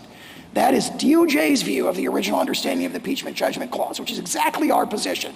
The sequence is mandatory only as to the president. Keep in mind that the criminal prosecution of a president prior to impeachment contradicts, in our view, the plain language of the Constitution, but also hundreds of years of history, and what DOJ admits is the framers' intent. And so we say that that practice, whatever its validity, should not be extended to this novel context where it clashes with the constitutional structure. What if the criminal conduct isn't discovered until after the president is out of office? So there was no opportunity for impeachment. We say the framers assume the risk of under-enforcement by adopting these very structural checks. As Justice Scalia said in Morrison against Olson, the separation of powers prevents us from righting every wrong, but it does so that we do not lose liberty. Okay, and the special counsel makes a point that I think is a pretty compelling one. You admit that if the president were successfully impeached, that he could be criminally prosecuted after impeachment, right? Assuming the prosecution was for the same conduct of which he was convicted, not impeached. He must be convicted. That word conviction is right there in the clause. Okay, granted. But you also say that these criminal statutes, unless they explicitly mention the president, don't apply to him. So how can you say that he would be subject to prosecution after impeachment while at the same time saying that he's exempt from these criminal statutes? Well, there are statutes, as they concede, where Congress has purported to do so. 2 or 3. They haven't done a comprehensive review. I think it looks like all they did was text search for president in 18 U.S. Code. Again, under Franklin, that's a very telling indication that the word president is not in the statute. It isn't necessarily a magic word requirement, so to speak. But more fundamentally than that, they concede there are statutes that exist. In addition to that, much impeachment could occur as a result of private conduct. So the impeachment judgment clause does do significant work by authorizing the subsequent prosecution of a president there, because what the framers, if you look at what they're discussing in the thing, or in the Constitutional Convention, is principally concerns about private conduct, which of course we concede are not immune. Okay, so just to pick up Justice Kagan's example of a president who orders a coup, let's imagine that he is impeached and convicted for ordering that coup, and let's just accept for the sake of argument your position that that was official conduct. You're saying that he couldn't be prosecuted for that even after conviction in an impeachment proceeding if there was not a statute that expressly referenced the president and made it criminal for the president? There would have to be a statute that made a clear statement that Congress purported to regulate the president's conduct. Okay, thank you. Justice Jackson? So I think I now understand better your position. In your discussions with Justice Kavanaugh, it became clear that you are saying that for the private acts of a president, there's no immunity, but for the official acts of the president, there is immunity. Is that your position? I agree with that. All right. So one thing that occurs to me is that this sort of difficult line drawing problem that we're having with all of these hypotheticals, is this a private act or a public act, is being necessitated by that assumption. Because of course, if official acts didn't get absolute immunity, then it wouldn't matter. We wouldn't have to identify which are private and which are public, correct? That, in fact, is the approach of the D.C. Circuit. There's no determination that needs to be made. Right, but I'm just making, so to the extent we're worried about, like, how do we figure out whether it's private or public, we have to understand that we're only doing that because of an underlying assumption that the public acts get immunity. So let me explore that assumption. Why is it, as a matter of theory, and I'm hoping you can sort of zoom way out here, that the president would not be required to follow the law when he is performing his official acts? Everyone else, there are lots of folks who have very high-powered jobs, who make a lot of consequential decisions, and they do so against the backdrop of potential criminal prosecution if they should break the law in that capacity. And we understand and we know, as a matter of fact, that the President of the United States has the best lawyers in the world. When he's making a decision, he can consult with pretty much anybody as to whether or not this thing is criminal or not. So why would we have a situation in which we would say that the president should be making official acts without any responsibility for following the law? I respectfully disagree with that characterization. The president absolutely does have responsibility. He absolutely is required to follow the law in all of his official acts. But the remedy for that is the question: could he be subject to personal vulnerability, sent to prison for making a bad decision after he leaves office? But other people who have consequential jobs and who are required to follow the law make those determinations against the backdrop of that same kind of risk. So what is it about the president? I mean, I've heard you say it's because the president has to be able to act boldly, make kind of consequential decisions.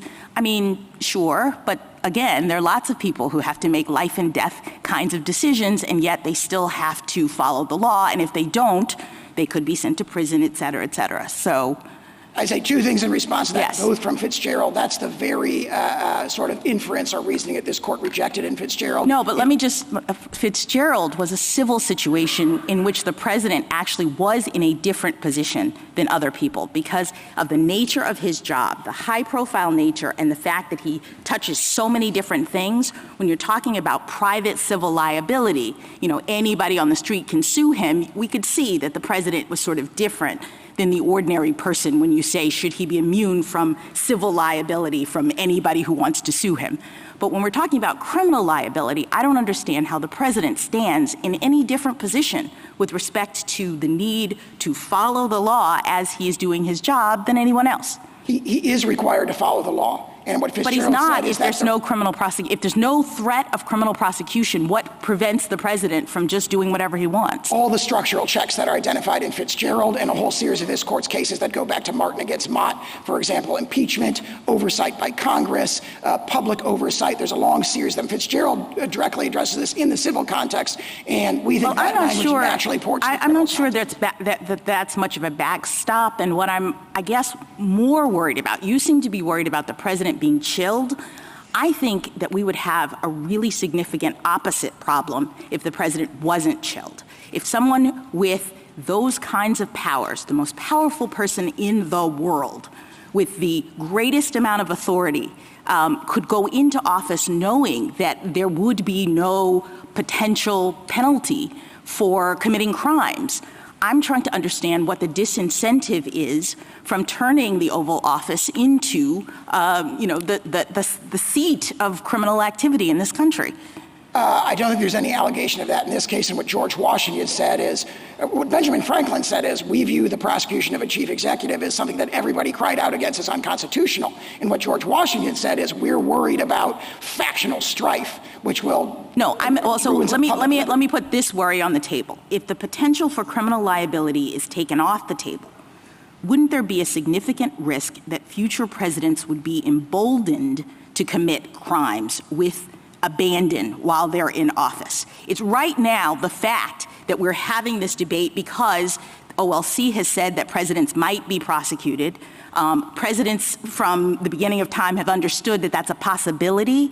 That might be what has kept this office from turning into the kind of crime center that I'm envisioning. But once we say, no criminal liability, Mr. President, you can do whatever you want, I'm worried that we would have a worse problem than the problem of the president feeling constrained to follow the law while he's in office. I respectfully disagree with that because the regime you've described is the regime we've operated under for 234 years. There has not been an expectation based on 234 years of unbroken political. All right, let me ask you another question. Let me ask you another question about this clear statement line of questioning. First of all, I didn't see you argue that below. I don't know, I understand that you have that set of in your briefs here, but did you argue before the D.C. Circuit something about a clear statement with respect to statutes? Yes, in our separately filed motion to dismiss based on statutory grounds, we extensively argued not just this clear statement rule, but a whole panel. Right, but that's not the question presented in this case. The question presented in this case comes out of your motion for immunity. So to bring in now an argument that you didn't raise below, it seems to me you forfeited it, no? I believe it's fairly included within the question presented, especially Why? Especially because the court expanded the question presented from what either of the parties submitted. But not to statutory interpretation. I mean, that argument goes to statutory avoidance, constitutional avoidance, statutory interpretation. You asked for immunity, which is a totally different thing. I think they're very closely related logically. The question is does immunity exist and to what extent does it? And the argument is immunity at least exists to the extent that it raises a grave constitutional question. That triggers the clear statement rule. That's a really tight But that's logical totally relationship. circular. You use that argument to avoid constitutional questions. You are asking us a constitutional question here. So it doesn't even make sense to talk about clear statement and rule the way that it's come up in the context of an immunity question. But let me ask you this about it. I had one more question. So what is the argument that the President of the United States, who you say is bound by the law, is not on notice that he has to do his job consistent with the law? I mean, to the extent that the clear statement rule comes in at all, it's about the person not being on notice. So I guess I don't understand why Congress in every criminal statute would have to say, and the president is included. I thought that was the sort of background understanding that if they're enacting a generally applicable criminal statute, it applies to the president just like everyone else. So what is the clear statement that would have to be made in this context? Under Franklin and under Public Citizen, Congress has to speak clearly before it interferes with the president's powers, and we have here an indictment that seeks to criminalize objective conduct that falls within the heartland of core executive authority. Thank you. Thank you, counsel. Mr. Dreeben. Mr. Chief Justice, and may it please the court. This court has never recognized absolute criminal immunity for any public official. Petitioner, however, claims that a former president has permanent criminal immunity for his official acts unless he was first impeached and convicted.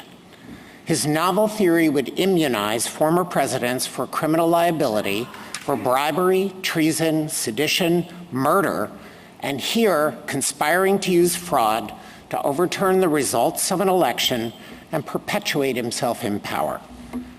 Such presidential immunity has no foundation in the Constitution. The framers knew too well the dangers of a king who could do no wrong. They therefore devised a system to check abuses of power, especially the use of official power for private gain. Here, the executive branch is enforcing congressional statutes and seeking accountability for petitioners' alleged misuse of official power to subvert democracy. That is a compelling public interest. In response, petitioner raises concerns about potential abuses, but established legal safeguards provide layers of protections, with the Article III courts providing the ultimate check. The existing system is a carefully balanced framework. It protects the president, but not at the high constitutional cost of blanket criminal immunity. That has been the understanding of every president from the framing through Watergate and up to today. This court should preserve it. I welcome the court's questions. Mr. Dreeben, does the president have immunity, or are you saying that there's no immunity, presidential immunity, even for official acts? Yes, Justice Thomas, but I think that it's important to put in perspective the position that we are offering the court today. The president, as the head of the Article II branch, can assert, as applied, Article II objections to criminal laws that interfere with an exclusive power possessed by the president or that prevent the president from accomplishing his constitutionally assigned functions. That is the constitutional doctrine that currently governs the separation of powers. What petitioner is asking for is a broad blanket immunity that would protect the president, a former president, from any criminal exposure absent impeachment and conviction, which has never happened in our history. And we submit that is not necessary in order to assure that the president can perform all of the important tasks that the Constitution reposes in him. Over in not so distant past, the presidents or certain presidents have engaged in various activity, coups or operations like Operation Mongoose when I was a teenager, and yet there were no prosecutions. Yes. Why? If what you're saying is right, it would seem that that would have been ripe for criminal prosecution of someone. So, Justice Thomas, I think this is a central question. The reason why there have not been prior criminal prosecutions is that there were not crimes. And I want to explain why there are layers of safeguards that assure that former presidents do not have to lightly assume criminal liability for any of their official acts. At the outset, there is a statutory construction principle that is applicable here. It arises when there is a serious constitutional question about applying a criminal statute to the president's acts. It is not, and I'm sure that we will discuss this, that no statute can apply to the president in his official capacity absent a designation of the president in it. But there is a principle that if there is a serious constitutional question, courts will strive to construe the statute so that it does not apply to the president. In addition to that, the president, I think has been mentioned earlier, has access to advice from the Attorney General, and it would be a due process problem to prosecute a president who received advice from the Attorney General that his actions were lawful, absent the kind of collusion or conspiracy that itself represented a criminal violation, which I don't really see as being a realistic option. And then if I could say one more thing, because you raised the question about potential overseas taking of life. And the Office of Legal Counsel has addressed this quite specifically. There is a background principle of criminal law called the public authority exception to liability, and it is read into federal law unless Congress takes specific action to oust it, which it never has done as far as I am aware. And in a case in which the president sought to engage in overseas activity that would result in the taking of life, OLC did not say the federal murder statute doesn't apply. That would be the the thrust of my friend's argument on clear statement. Instead, OLC went through an extensive analysis on why the public authority defense would prevent it from being considered a violation of law to go after a terrorist, for example. The Court of Appeals below, whose decision we're reviewing, said, quote, a former president can be prosecuted for his official acts because the fact of the prosecution means that the former president has allegedly acted in defiance of the laws. Do you agree with that statement? Well, I think it sounds tautologically true, but I want to underscore that the obligation of a president is to take care that the laws are faithfully executed. Well, I think it sounds tautologically true as well, and that, I think, is the clearest statement of the Court's holding, which is why it concerns me. As I read it, it says simply, a former president can be prosecuted because he's being prosecuted. Well, I would not suggest that that's either the proper approach in this case or certainly not the government's approach. A prosecution does, of course, invoke federal criminal law. The allegations have to be presented to a grand jury, which votes upon the indictment. Well, that's what I mean, shortly after that statement in the court, that court's opinion, that's what they said, but there's no reason to worry because the prosecutor will act in good faith, and there's no reason to worry because a grand jury will have returned the indictment.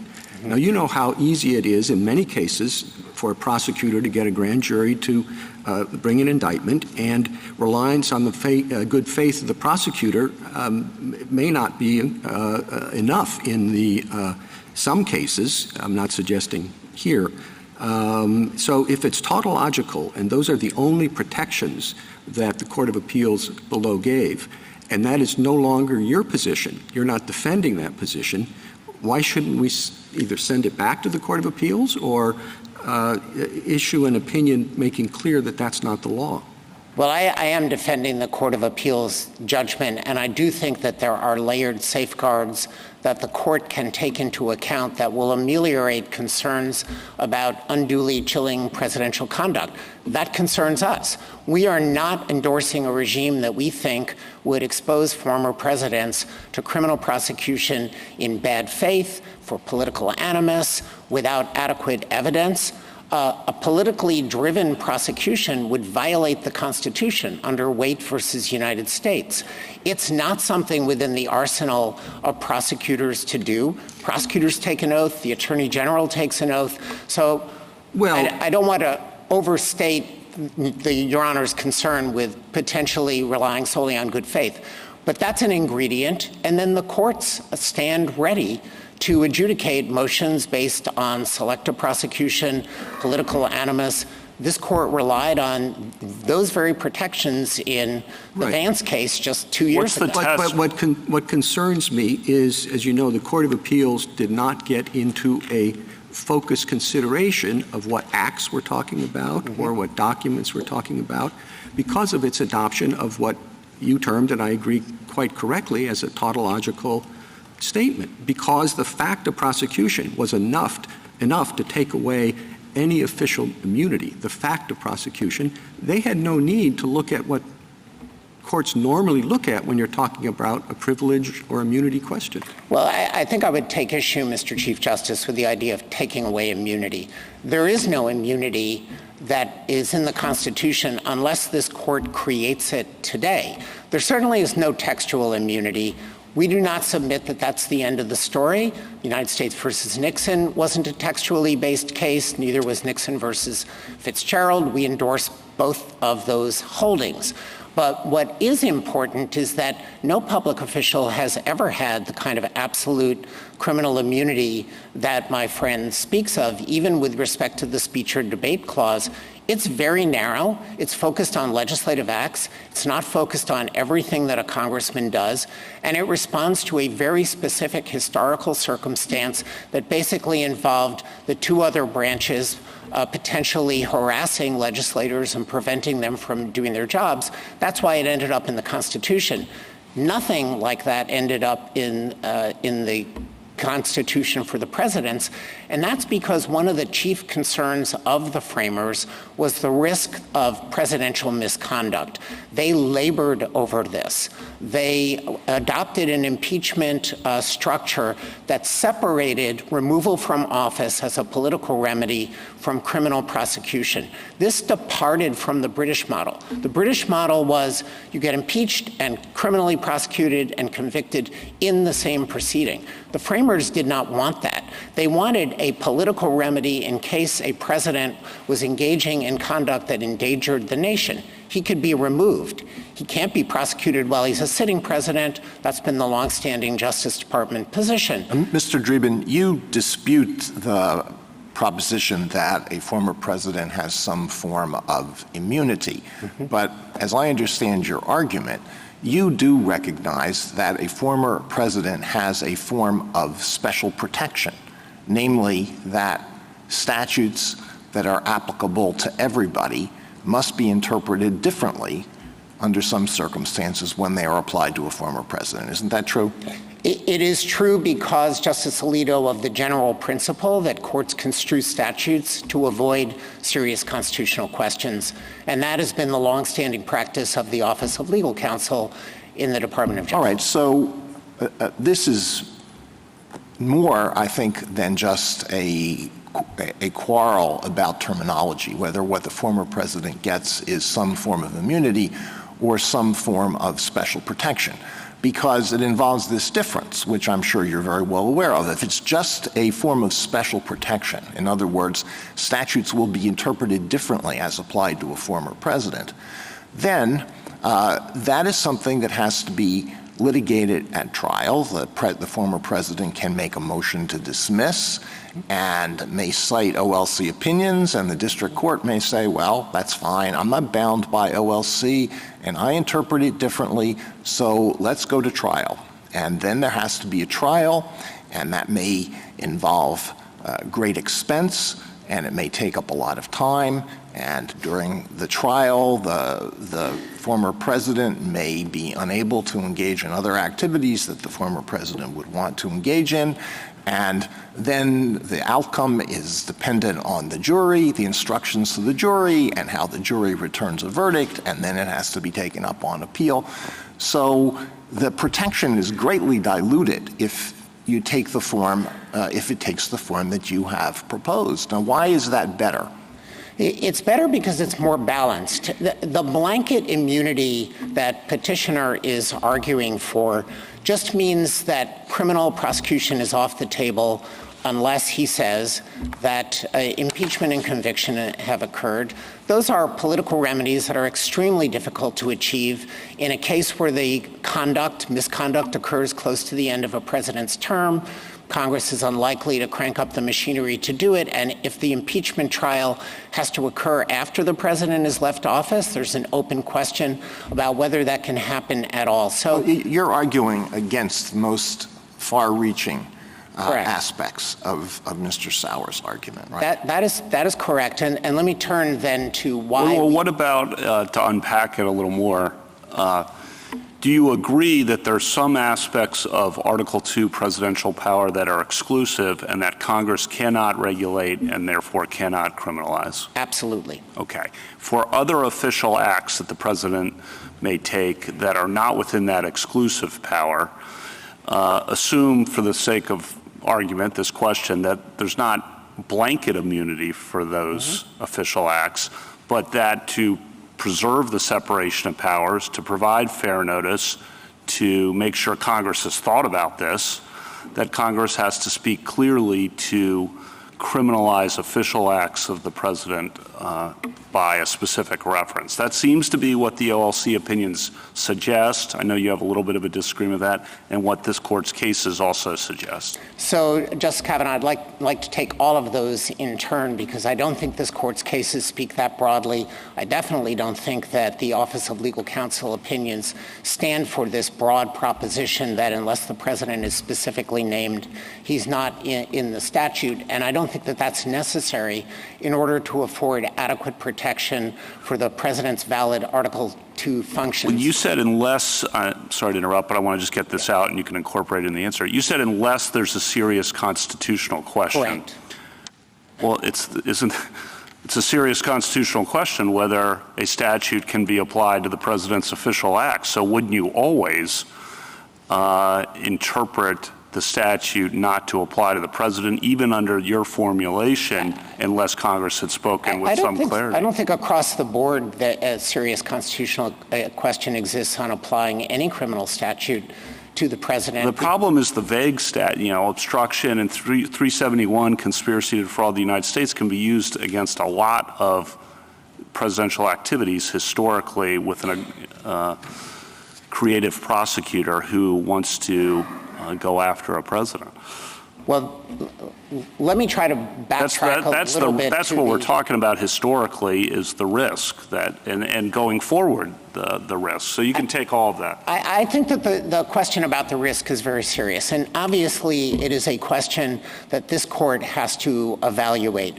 For the executive branch, our view is that there is a balanced protection that better serves the interest of the Constitution, that incorporates both accountability and protection for the president. And I want to go through the protections that do exist, but perhaps it's worth returning at the outset to the statutory construction question that you raised. The Office of Legal Counsel has said the offense of bribery, of course, applies to the president. It does not name the president. Justice Gorsuch, Section 201 does not specifically name the president. I would assume that's personal. So, well, I think that that's what Brewster said. Bribery statute 607 says the president. I've got it in front of me, and so there is that. Well, let me just back up, though, just a second to what was a quick exchange with Justice Kavanaugh that I just want to make sure I understand. Yeah. Did you agree that there are some core functions of the executive that president conduct that Congress cannot criminalize? Yes. So is that a form? I mean, we can call it immunity or you can call it they can't do it, but what's the difference? We call it an as-applied Article 2 challenge. Okay. Can we call it immunity just for shorthand's sake? So I think we are kind of narrowing the ground of dispute here. It seems to me there is some area you concede that an official acts that Congress cannot criminalize. And now we're just talking about the scope. Well, I don't think it's a just, but I think it's a very significant gap between any official act and the small core of exclusive official acts. I got that, but I want to explore that, okay? So, for example, let's say a president leads a mostly peaceful protest sit-in in front of Congress because he objects to a piece of legislation that's going through. Mm-hmm. And it, in fact, delays the proceedings in Congress. Now, under 1512C2, that might be corruptly impeding an official proceeding. Is that core and therefore immunized, or whatever word euphemism you want to use for that? Or is that not core and therefore prosecutable? Well, without a clear statement that applies to the president. It's not core. The core kinds of activities that the court has acknowledged are the things that I would run through the Youngstown analysis. And it's a pretty small set, but things like the pardon power, the power to recognize foreign nations, the power to veto legislation, the power to make appointments, these are things that the Constitution specifically allocates to the president. Once you get out... a president then could be prosecuted for the conduct I described after he leaves office? Probably not, but I want to explain the framework of why I don't think that would be prosecution that would be valid. First, I think you need to run through all of the sort of normal categories of analysis. Is there a serious constitutional question that's posed by applying that statute to the president? If so, then you may well default to it does not apply, at least on that fact. Well, I thought you said it, that was my question. Yes, and I understand. You said it fell outside that core, we'll call it immunity for simplicity's sake. Yes, I understand. But there's a separate category. Okay, so why couldn't he be prosecuted for leading a civil rights protest in front of the Capitol that that delays a vote on a piece of important legislation? So I think what you need to do is run through all of the very president-specific protective layers of analysis. So one of them is whether the statute would be construed not to apply to his conduct, even if it's not part of that small core of things that Congress can't regulate at all. If it operates to prevent the president from fulfilling his Article 2. He could have given speeches against it. He did. Yes. But he did something more, and it corruptly impeded and sought to influence an official proceeding. Well, so I don't know. We're starting with the layers, I think, of protection, and we're now down through whether the statute would be construed to apply to him. Then there'd be a question of whether— Assume it does. I will assume it. Then there's a question of whether he has the state of mind necessarily to violate it. Okay. Nobody knows what corrupt intent means. We've been around that tree we will twice probably already. find out. And maybe it means that he knows that he was doing wrong, is what the government told us. Right. He knows he's doing wrong. He knows he shouldn't be up there blocking a congressman from going. Well, let me get to the next layer then, which is that the president does have access to the attorney general to provide legal advice and regularly gets legal advice from the Attorney General on the lawful scope of the president's activities. And we could go down two tracks here. One is that the Attorney General advises him that as an incident of his Article 2 authority and in carrying out the functions of the presidency, he can lawfully participate in that protest. It's kind of the First Amendment analog to the president's official powers, which the court is exploring in other cases. Alternatively, the Attorney General could advise him, I'm sorry, Mr. President, there's nothing in the language of this statute that carves you out. I don't see a serious constitutional question in it because you don't have to do that. And I would advise you not to violate the criminal law. And then he could be prosecuted. No. No. If he gets a negative opinion from the Attorney General, he still couldn't be prosecuted? I'm going to assume that most presidents are not going to take but if he gets one and does it anyway, then he could be prosecuted. Well, so then if we are down at that level, I think what we are really asking is whether the president is subject to the criminal law. And our answer is yes, he is subject to the criminal law. Mr. Dreeben, can we go back to the bribery statute? I, like you, understand that the only thing that is covered by that is the president is barred from soliciting or receiving funds in any room or building in the United States. That is correct. And it's an extremely— official building. It's a very limited mention of the president. And it really, I think, kind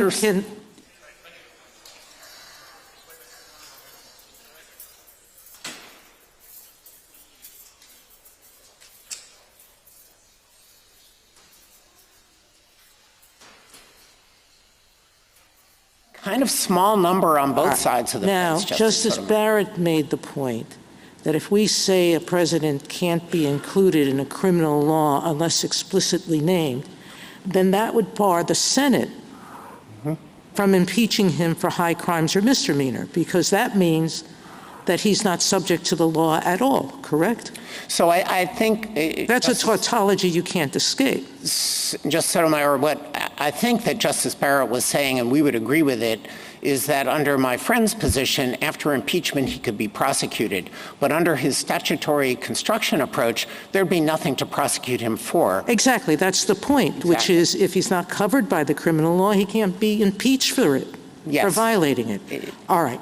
Now, could we go further on this clear statement rule? The situations, and you mentioned it earlier, in which we have looked to see if the president is covered is contextual, correct? Correct. And what are the factors that generally we'll look at? I'm thinking specifically about whether the APA covers the president. Correct. And what we did there was analyze what powers were being given in the lawsuit, and et cetera. We looked at words, we looked at structure, we looked at separation of powers issues relating to our case law that said you can't direct the president to do anything, and this would have been a subterfuge for that, correct? All correct. All right. So I don't know why two of my colleagues, how they would fashion a clear statement rule that would say when the law says any person can't accept a bribe, that permits the president to do it.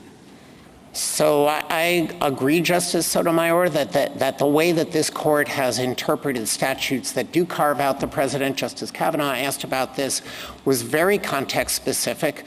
The Franklin case basically involved a holding that we are highly unlikely to say that the president is an agency, something that the government said would be a peculiar understanding of agency, when the effect of it would be that we would review the president's decisions under statutes for abuse of discretion, which is a very extraordinary thing to do. I think even going back to Marbury, this is perhaps a point on which I agree with my friend. Marbury says discretionary acts of the president are not the kind of thing that the court reviews. All right, could I go back to your brief?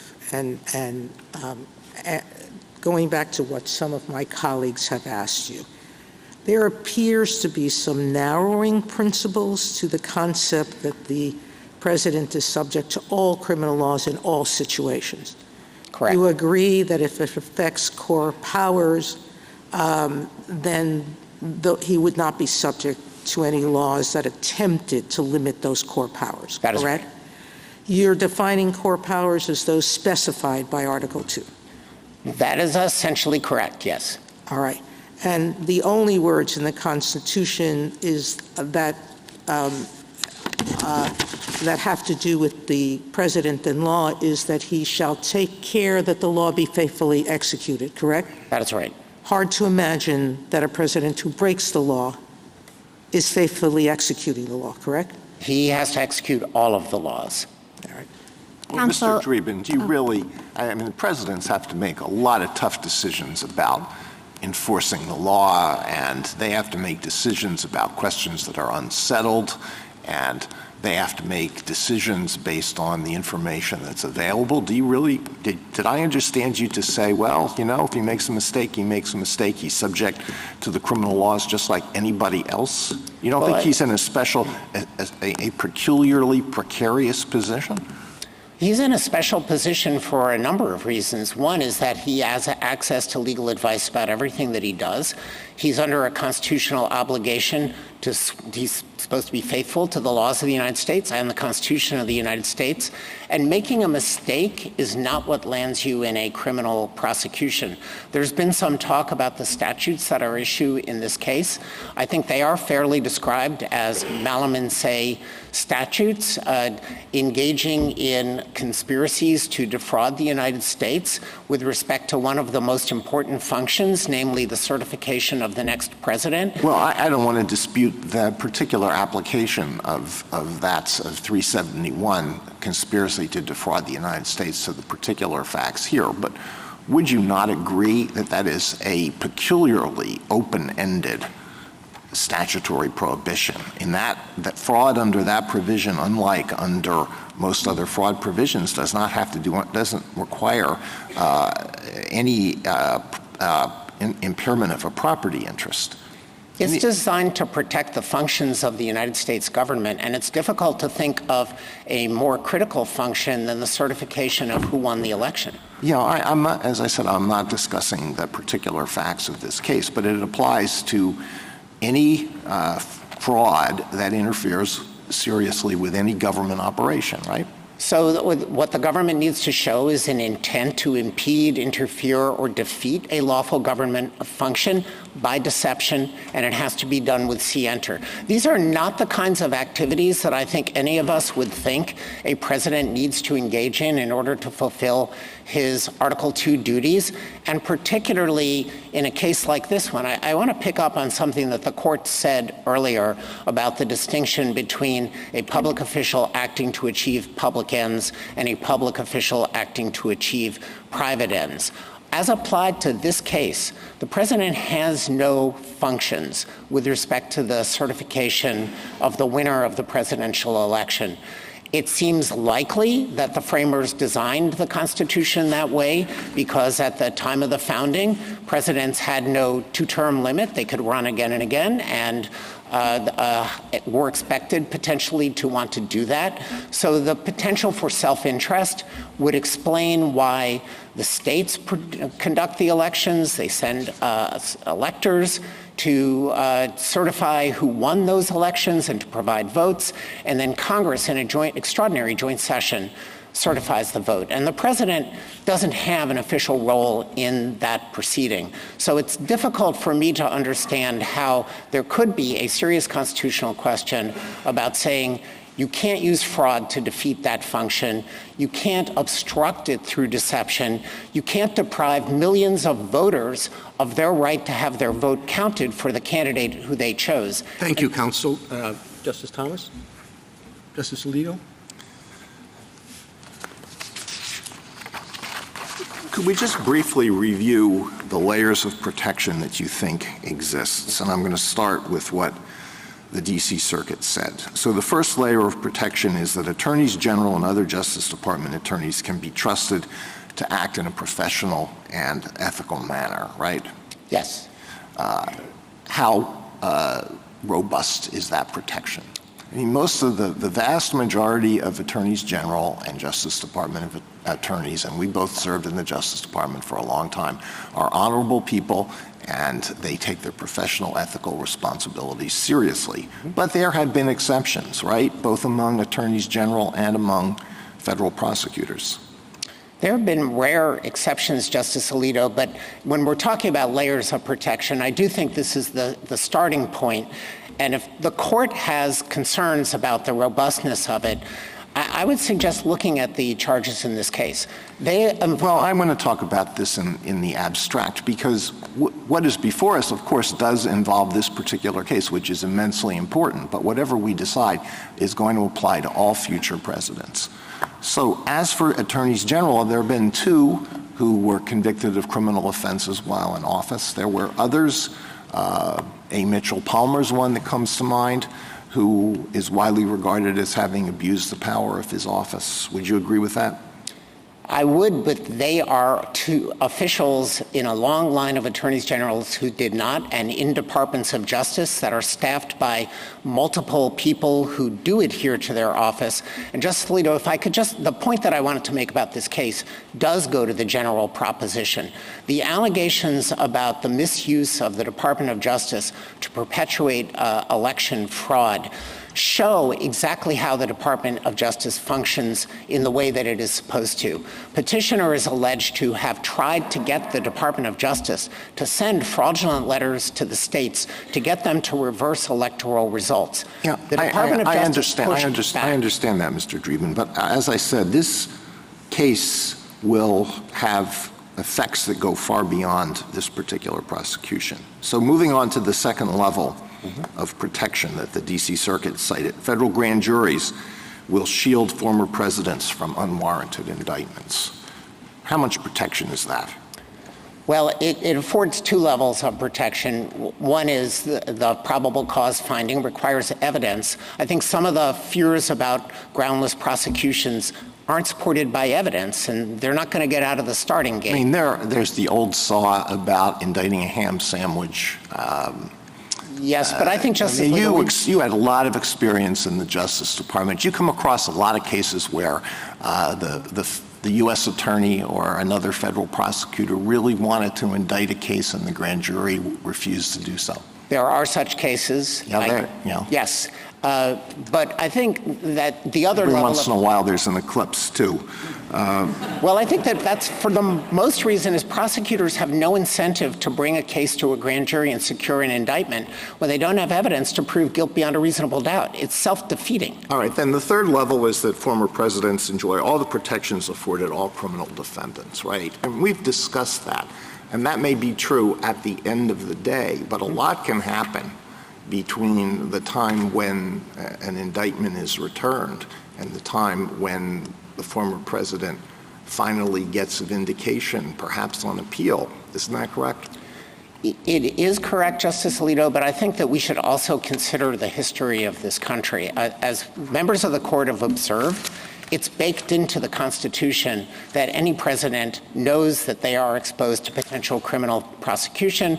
My friend says after impeachment and conviction, we don't read the impeachment judgment clause that way, but it's common ground that all former presidents have known that they could be indicted and convicted. And Watergate cemented that understanding.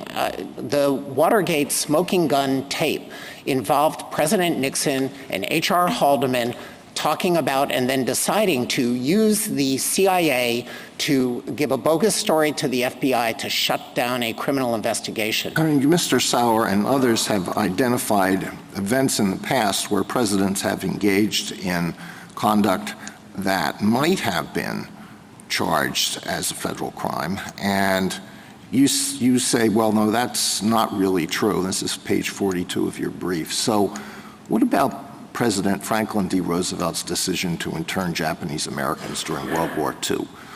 Couldn't that have been charged under 18 U.S.C. 241, conspiracy against civil rights? Today, yes, given this court's decision in Trump versus United States, in which Trump versus Hawaii, where the court said Korematsu is overruled. I mean, President Roosevelt made that decision with the advice of his Attorney General. That's a layer of safeguard. Is that really true?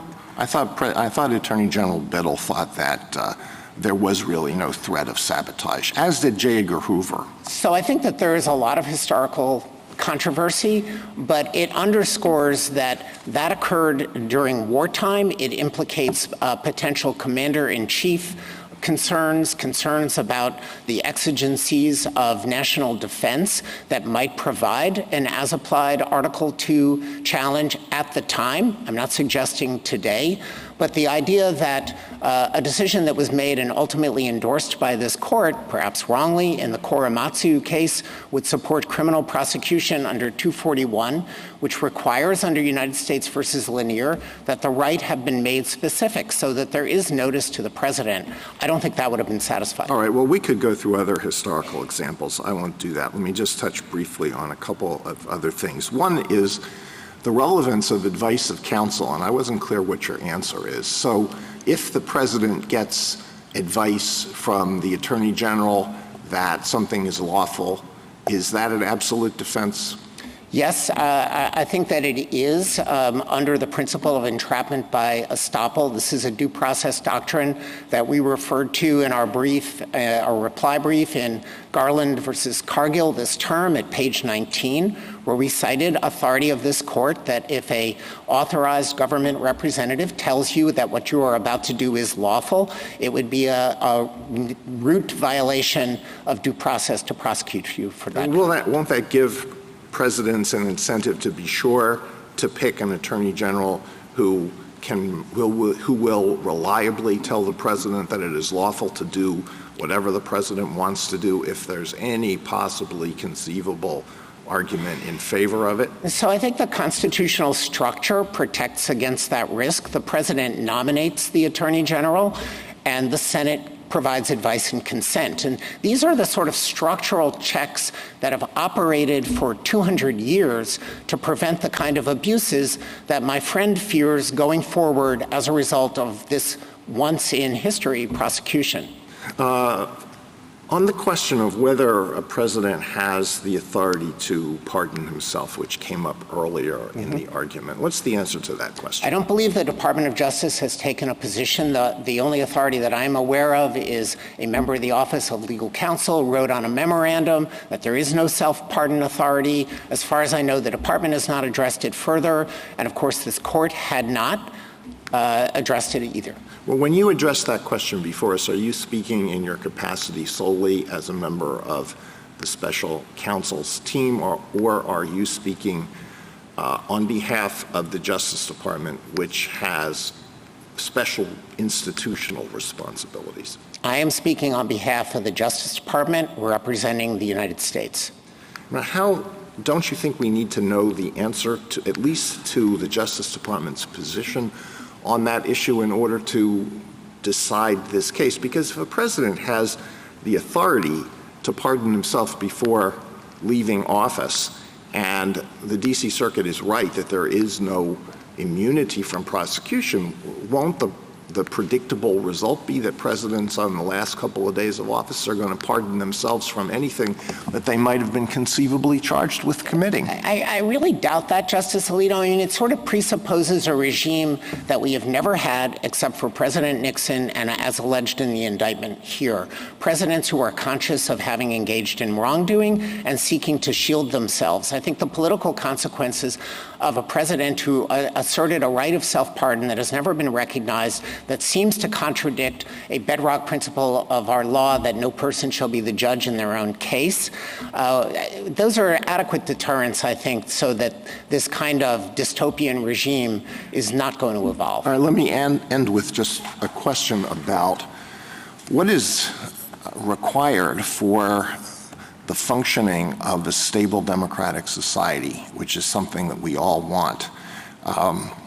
I'm sure you would agree with me that a stable democratic society requires that a candidate who loses an election, even a close one, even a hotly contested one, leave office peacefully if that candidate is the incumbent. Of course. All right. Now, if an incumbent who loses a very close, hotly contested election knows that a real possibility after leaving office is not that the president is going to be able to go off into a peaceful retirement, but that the president may be criminally prosecuted by a bitter political opponent, will that not lead us into a cycle that destabilizes the functioning of our country as a democracy? And we can look around the world and find countries where we have seen this process, where the loser gets thrown in jail. So I think it's exactly the opposite, Justice Alito. There are lawful mechanisms to contest the results in an election. And outside the record, but I think of public knowledge, petitioner and his allies filed dozens of electoral challenges, and my understanding is lost all but one that was not outcome determinative in any respect.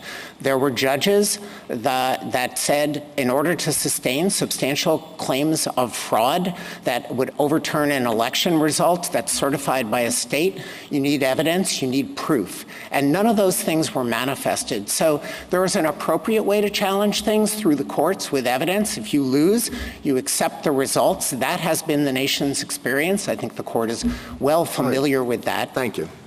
Justice Sotomayor? A stable democratic society needs the good faith of its public officials, correct? Absolutely. And that good faith assumes that they will follow the law. Correct. Now, putting that aside, there is no fail-safe system of government, meaning we have a judicial system that has layers and layers and layers of protection for accused defendants in the hopes that the innocent will go free. We fail routinely, but we succeed more often than not. In the vast majority of cases, the innocent do go free. Sometimes they don't, and we have some post-conviction remedies for that. But we still fail. We've executed innocent people. Having said that, Justice Alito went through step by step all of the mechanisms that could potentially fail. In the end, if it fails completely, it's because we've destroyed our democracy on our own, isn't it? It is, Justice Sotomayor, and I also think that there are additional checks in the system. Of course, the constitutional framers designed a separated powers system in order to limit abuses. I think one of the ways in which abuses are limited is accountability under the criminal law for criminal violations. But the ultimate check is the goodwill and faith in democracy.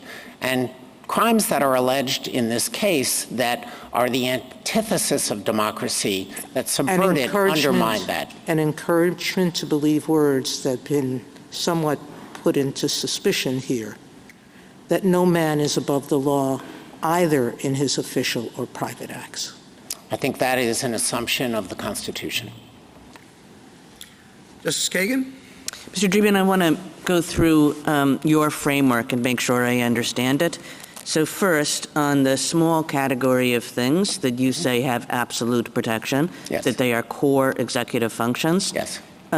What are those small categories? Pardon power. Pardon, veto. Veto, foreign recognition, appointments. Congress cannot say you can't appoint a federal judge who hasn't received, a certain diploma, or hasn't achieved a certain age. There are a few other powers. Is Commander-in-Chief? Commander-in-Chief is on the list, but I want to add to my answer on that Congress has substantial authority in the national security realm. Congress declares war, it raises armies, it has power over the purse. That's more of a... So that may be viewed as not really in that core set of functions, which nobody has any power but the president over. Yes, I think that there may be some aspects, like directing troops on the field, in which the president's power is completely unreviewable. Okay. Now, in the next category, where we've left the core set behind, yes, but we're still in the world of official actions, and that's where you say there are various statutory construction rules that might come into play. Correct. But you have characterized those as something different from just saying, oh, look, the statute doesn't say the president, therefore it doesn't apply to the president. That's right. So I wanted to give you an opportunity to say, how that would look, how that analysis would look in a given case. And in the course of responding to that, I'm sort of thinking of something like the OLC opinion, which says bribery. The president can be tried and convicted of bribery, even in the part of the bribery statutes that do not say the president. Why is that true? That is true because there is no serious constitutional question that the president needs to engage in bribery in order to carry out his constitutional functions. And the Office of Legal Counsel pointed out that bribery is enumerated in the impeachment clause. So it falls outside of anything that could be viewed as inherent in the need of Article 2 to function. Do you think the premise of that OLC opinion was that the bribery was simply not official? No. Or is the premise that the bribery was official and still the president could be prosecuted for it? I think that bribery is the kind of hybrid that illustrates the abuse of public office for private gain that we think is paradigmatic of the kinds of things that should be not held to be immune. In a bribery case, the public official cannot extract the bribe without the official power to offer as the quid or the pro, I guess the quo, actually. So it really is a crime that can only be committed by public officials who misuse their power. And it was one of the things that was most mistrusted. Many of the acts that are charged in this indictment or that would violate federal criminal law similarly involve the misuse of official power for private gain. So if you were to say what the line is in this category, when it is that the statute should be understood as precluding presidential prosecution, and when it is that the statute should be understood as allowing it, what general principles should guide? So the general principles, I think, kind of emerge from looking at what the Office of Legal Counsel has done. So, for example, with respect to a federal statute that prohibited appointments to courts of people within certain degrees of consanguinity, the Office of Legal Counsel said this infringes on a very important appointment power of the president, the power to appoint federal judges. It cannot be presumed that Congress intended to do that because it would raise a very serious constitutional question. The president is out. Then there are categories of statutes where the president is in, like, for example, the grassroots lobbying statute. The Office of Legal Counsel wrote an opinion about that, and it said, for the president or other public officials to go out into the world and to promote their programs, that can't be what Congress intended to prohibit. What it did intend to prohibit is using federal funds to gin up an artificial grassroots campaign that gave the appearance of emerging from the people, but it was really top down. And the Office of Legal Counsel said the president and officials who carry out the president's mandates are subject to that statute. So that's a more nuanced one. And the third example that I will give you is the statute that would permit prosecution for contempt of Congress. The Office of Legal Counsel concluded that a good faith assertion of executive privilege as a reason for not providing information to Congress would preclude prosecution because Congress cannot be deemed to have altered the separation of powers in such a manner. I think OLC probably would have gone on to say if Congress tried to do it, it would be deemed unconstitutional. But again, this was a statute that did not specifically name the president. There are only two that do that. So the entire corpus of federal criminal law, including bribery offenses, sedition, murder, would all be off limits if it were taken to the extent that some of the questions have suggested. And for the general principle, does it raise a serious constitutional question? And if so, to what extent? Can it be carved out individually? And there may be some instances where the statutes here could be carved out and a particular act could be found to be protected.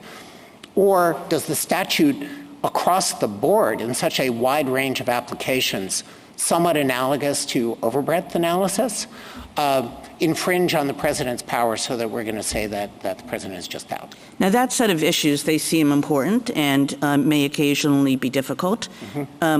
They also seem not really before us in the way Justice Jackson suggested earlier. What do you do you think they are before us? We should just clear it up. Here it is. We have a case. What else could we do? How should we deal with this? That there are these lingering issues that go beyond the question of whether there's the kind of absolute immunity that the former president is invoking. So I think the court has discretion to reach that issue, even though Justice Jackson is totally right. It was not raised in the district court, and it was not raised in the Court of Appeals. And the analysis that I would use to get there is a fusion of a couple of principles. One is the court has often resolved threshold questions that are a prerequisite to an intelligent resolution of the question presented. So in a case like United States versus Grubbs, for example, the court reached out to decide whether anticipatory warrants are valid under the Fourth Amendment before turning to the question whether the triggering condition for an anticipatory warrant had to be in the warrant.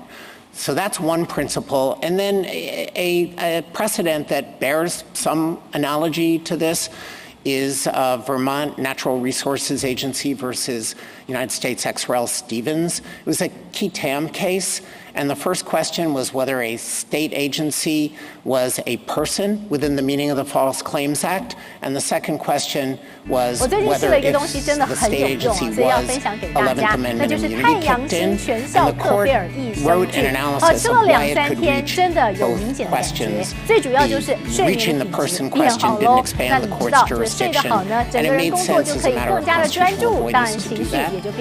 There are some considerations that cut against this, and I want to be clear that for overall government equities, we are not wild about parties who raise an immunity case that can be presented to a court on an interlocutory appeal and then smuggling in other issues. So we would want to guide the court not to have an expansive approach to that issue.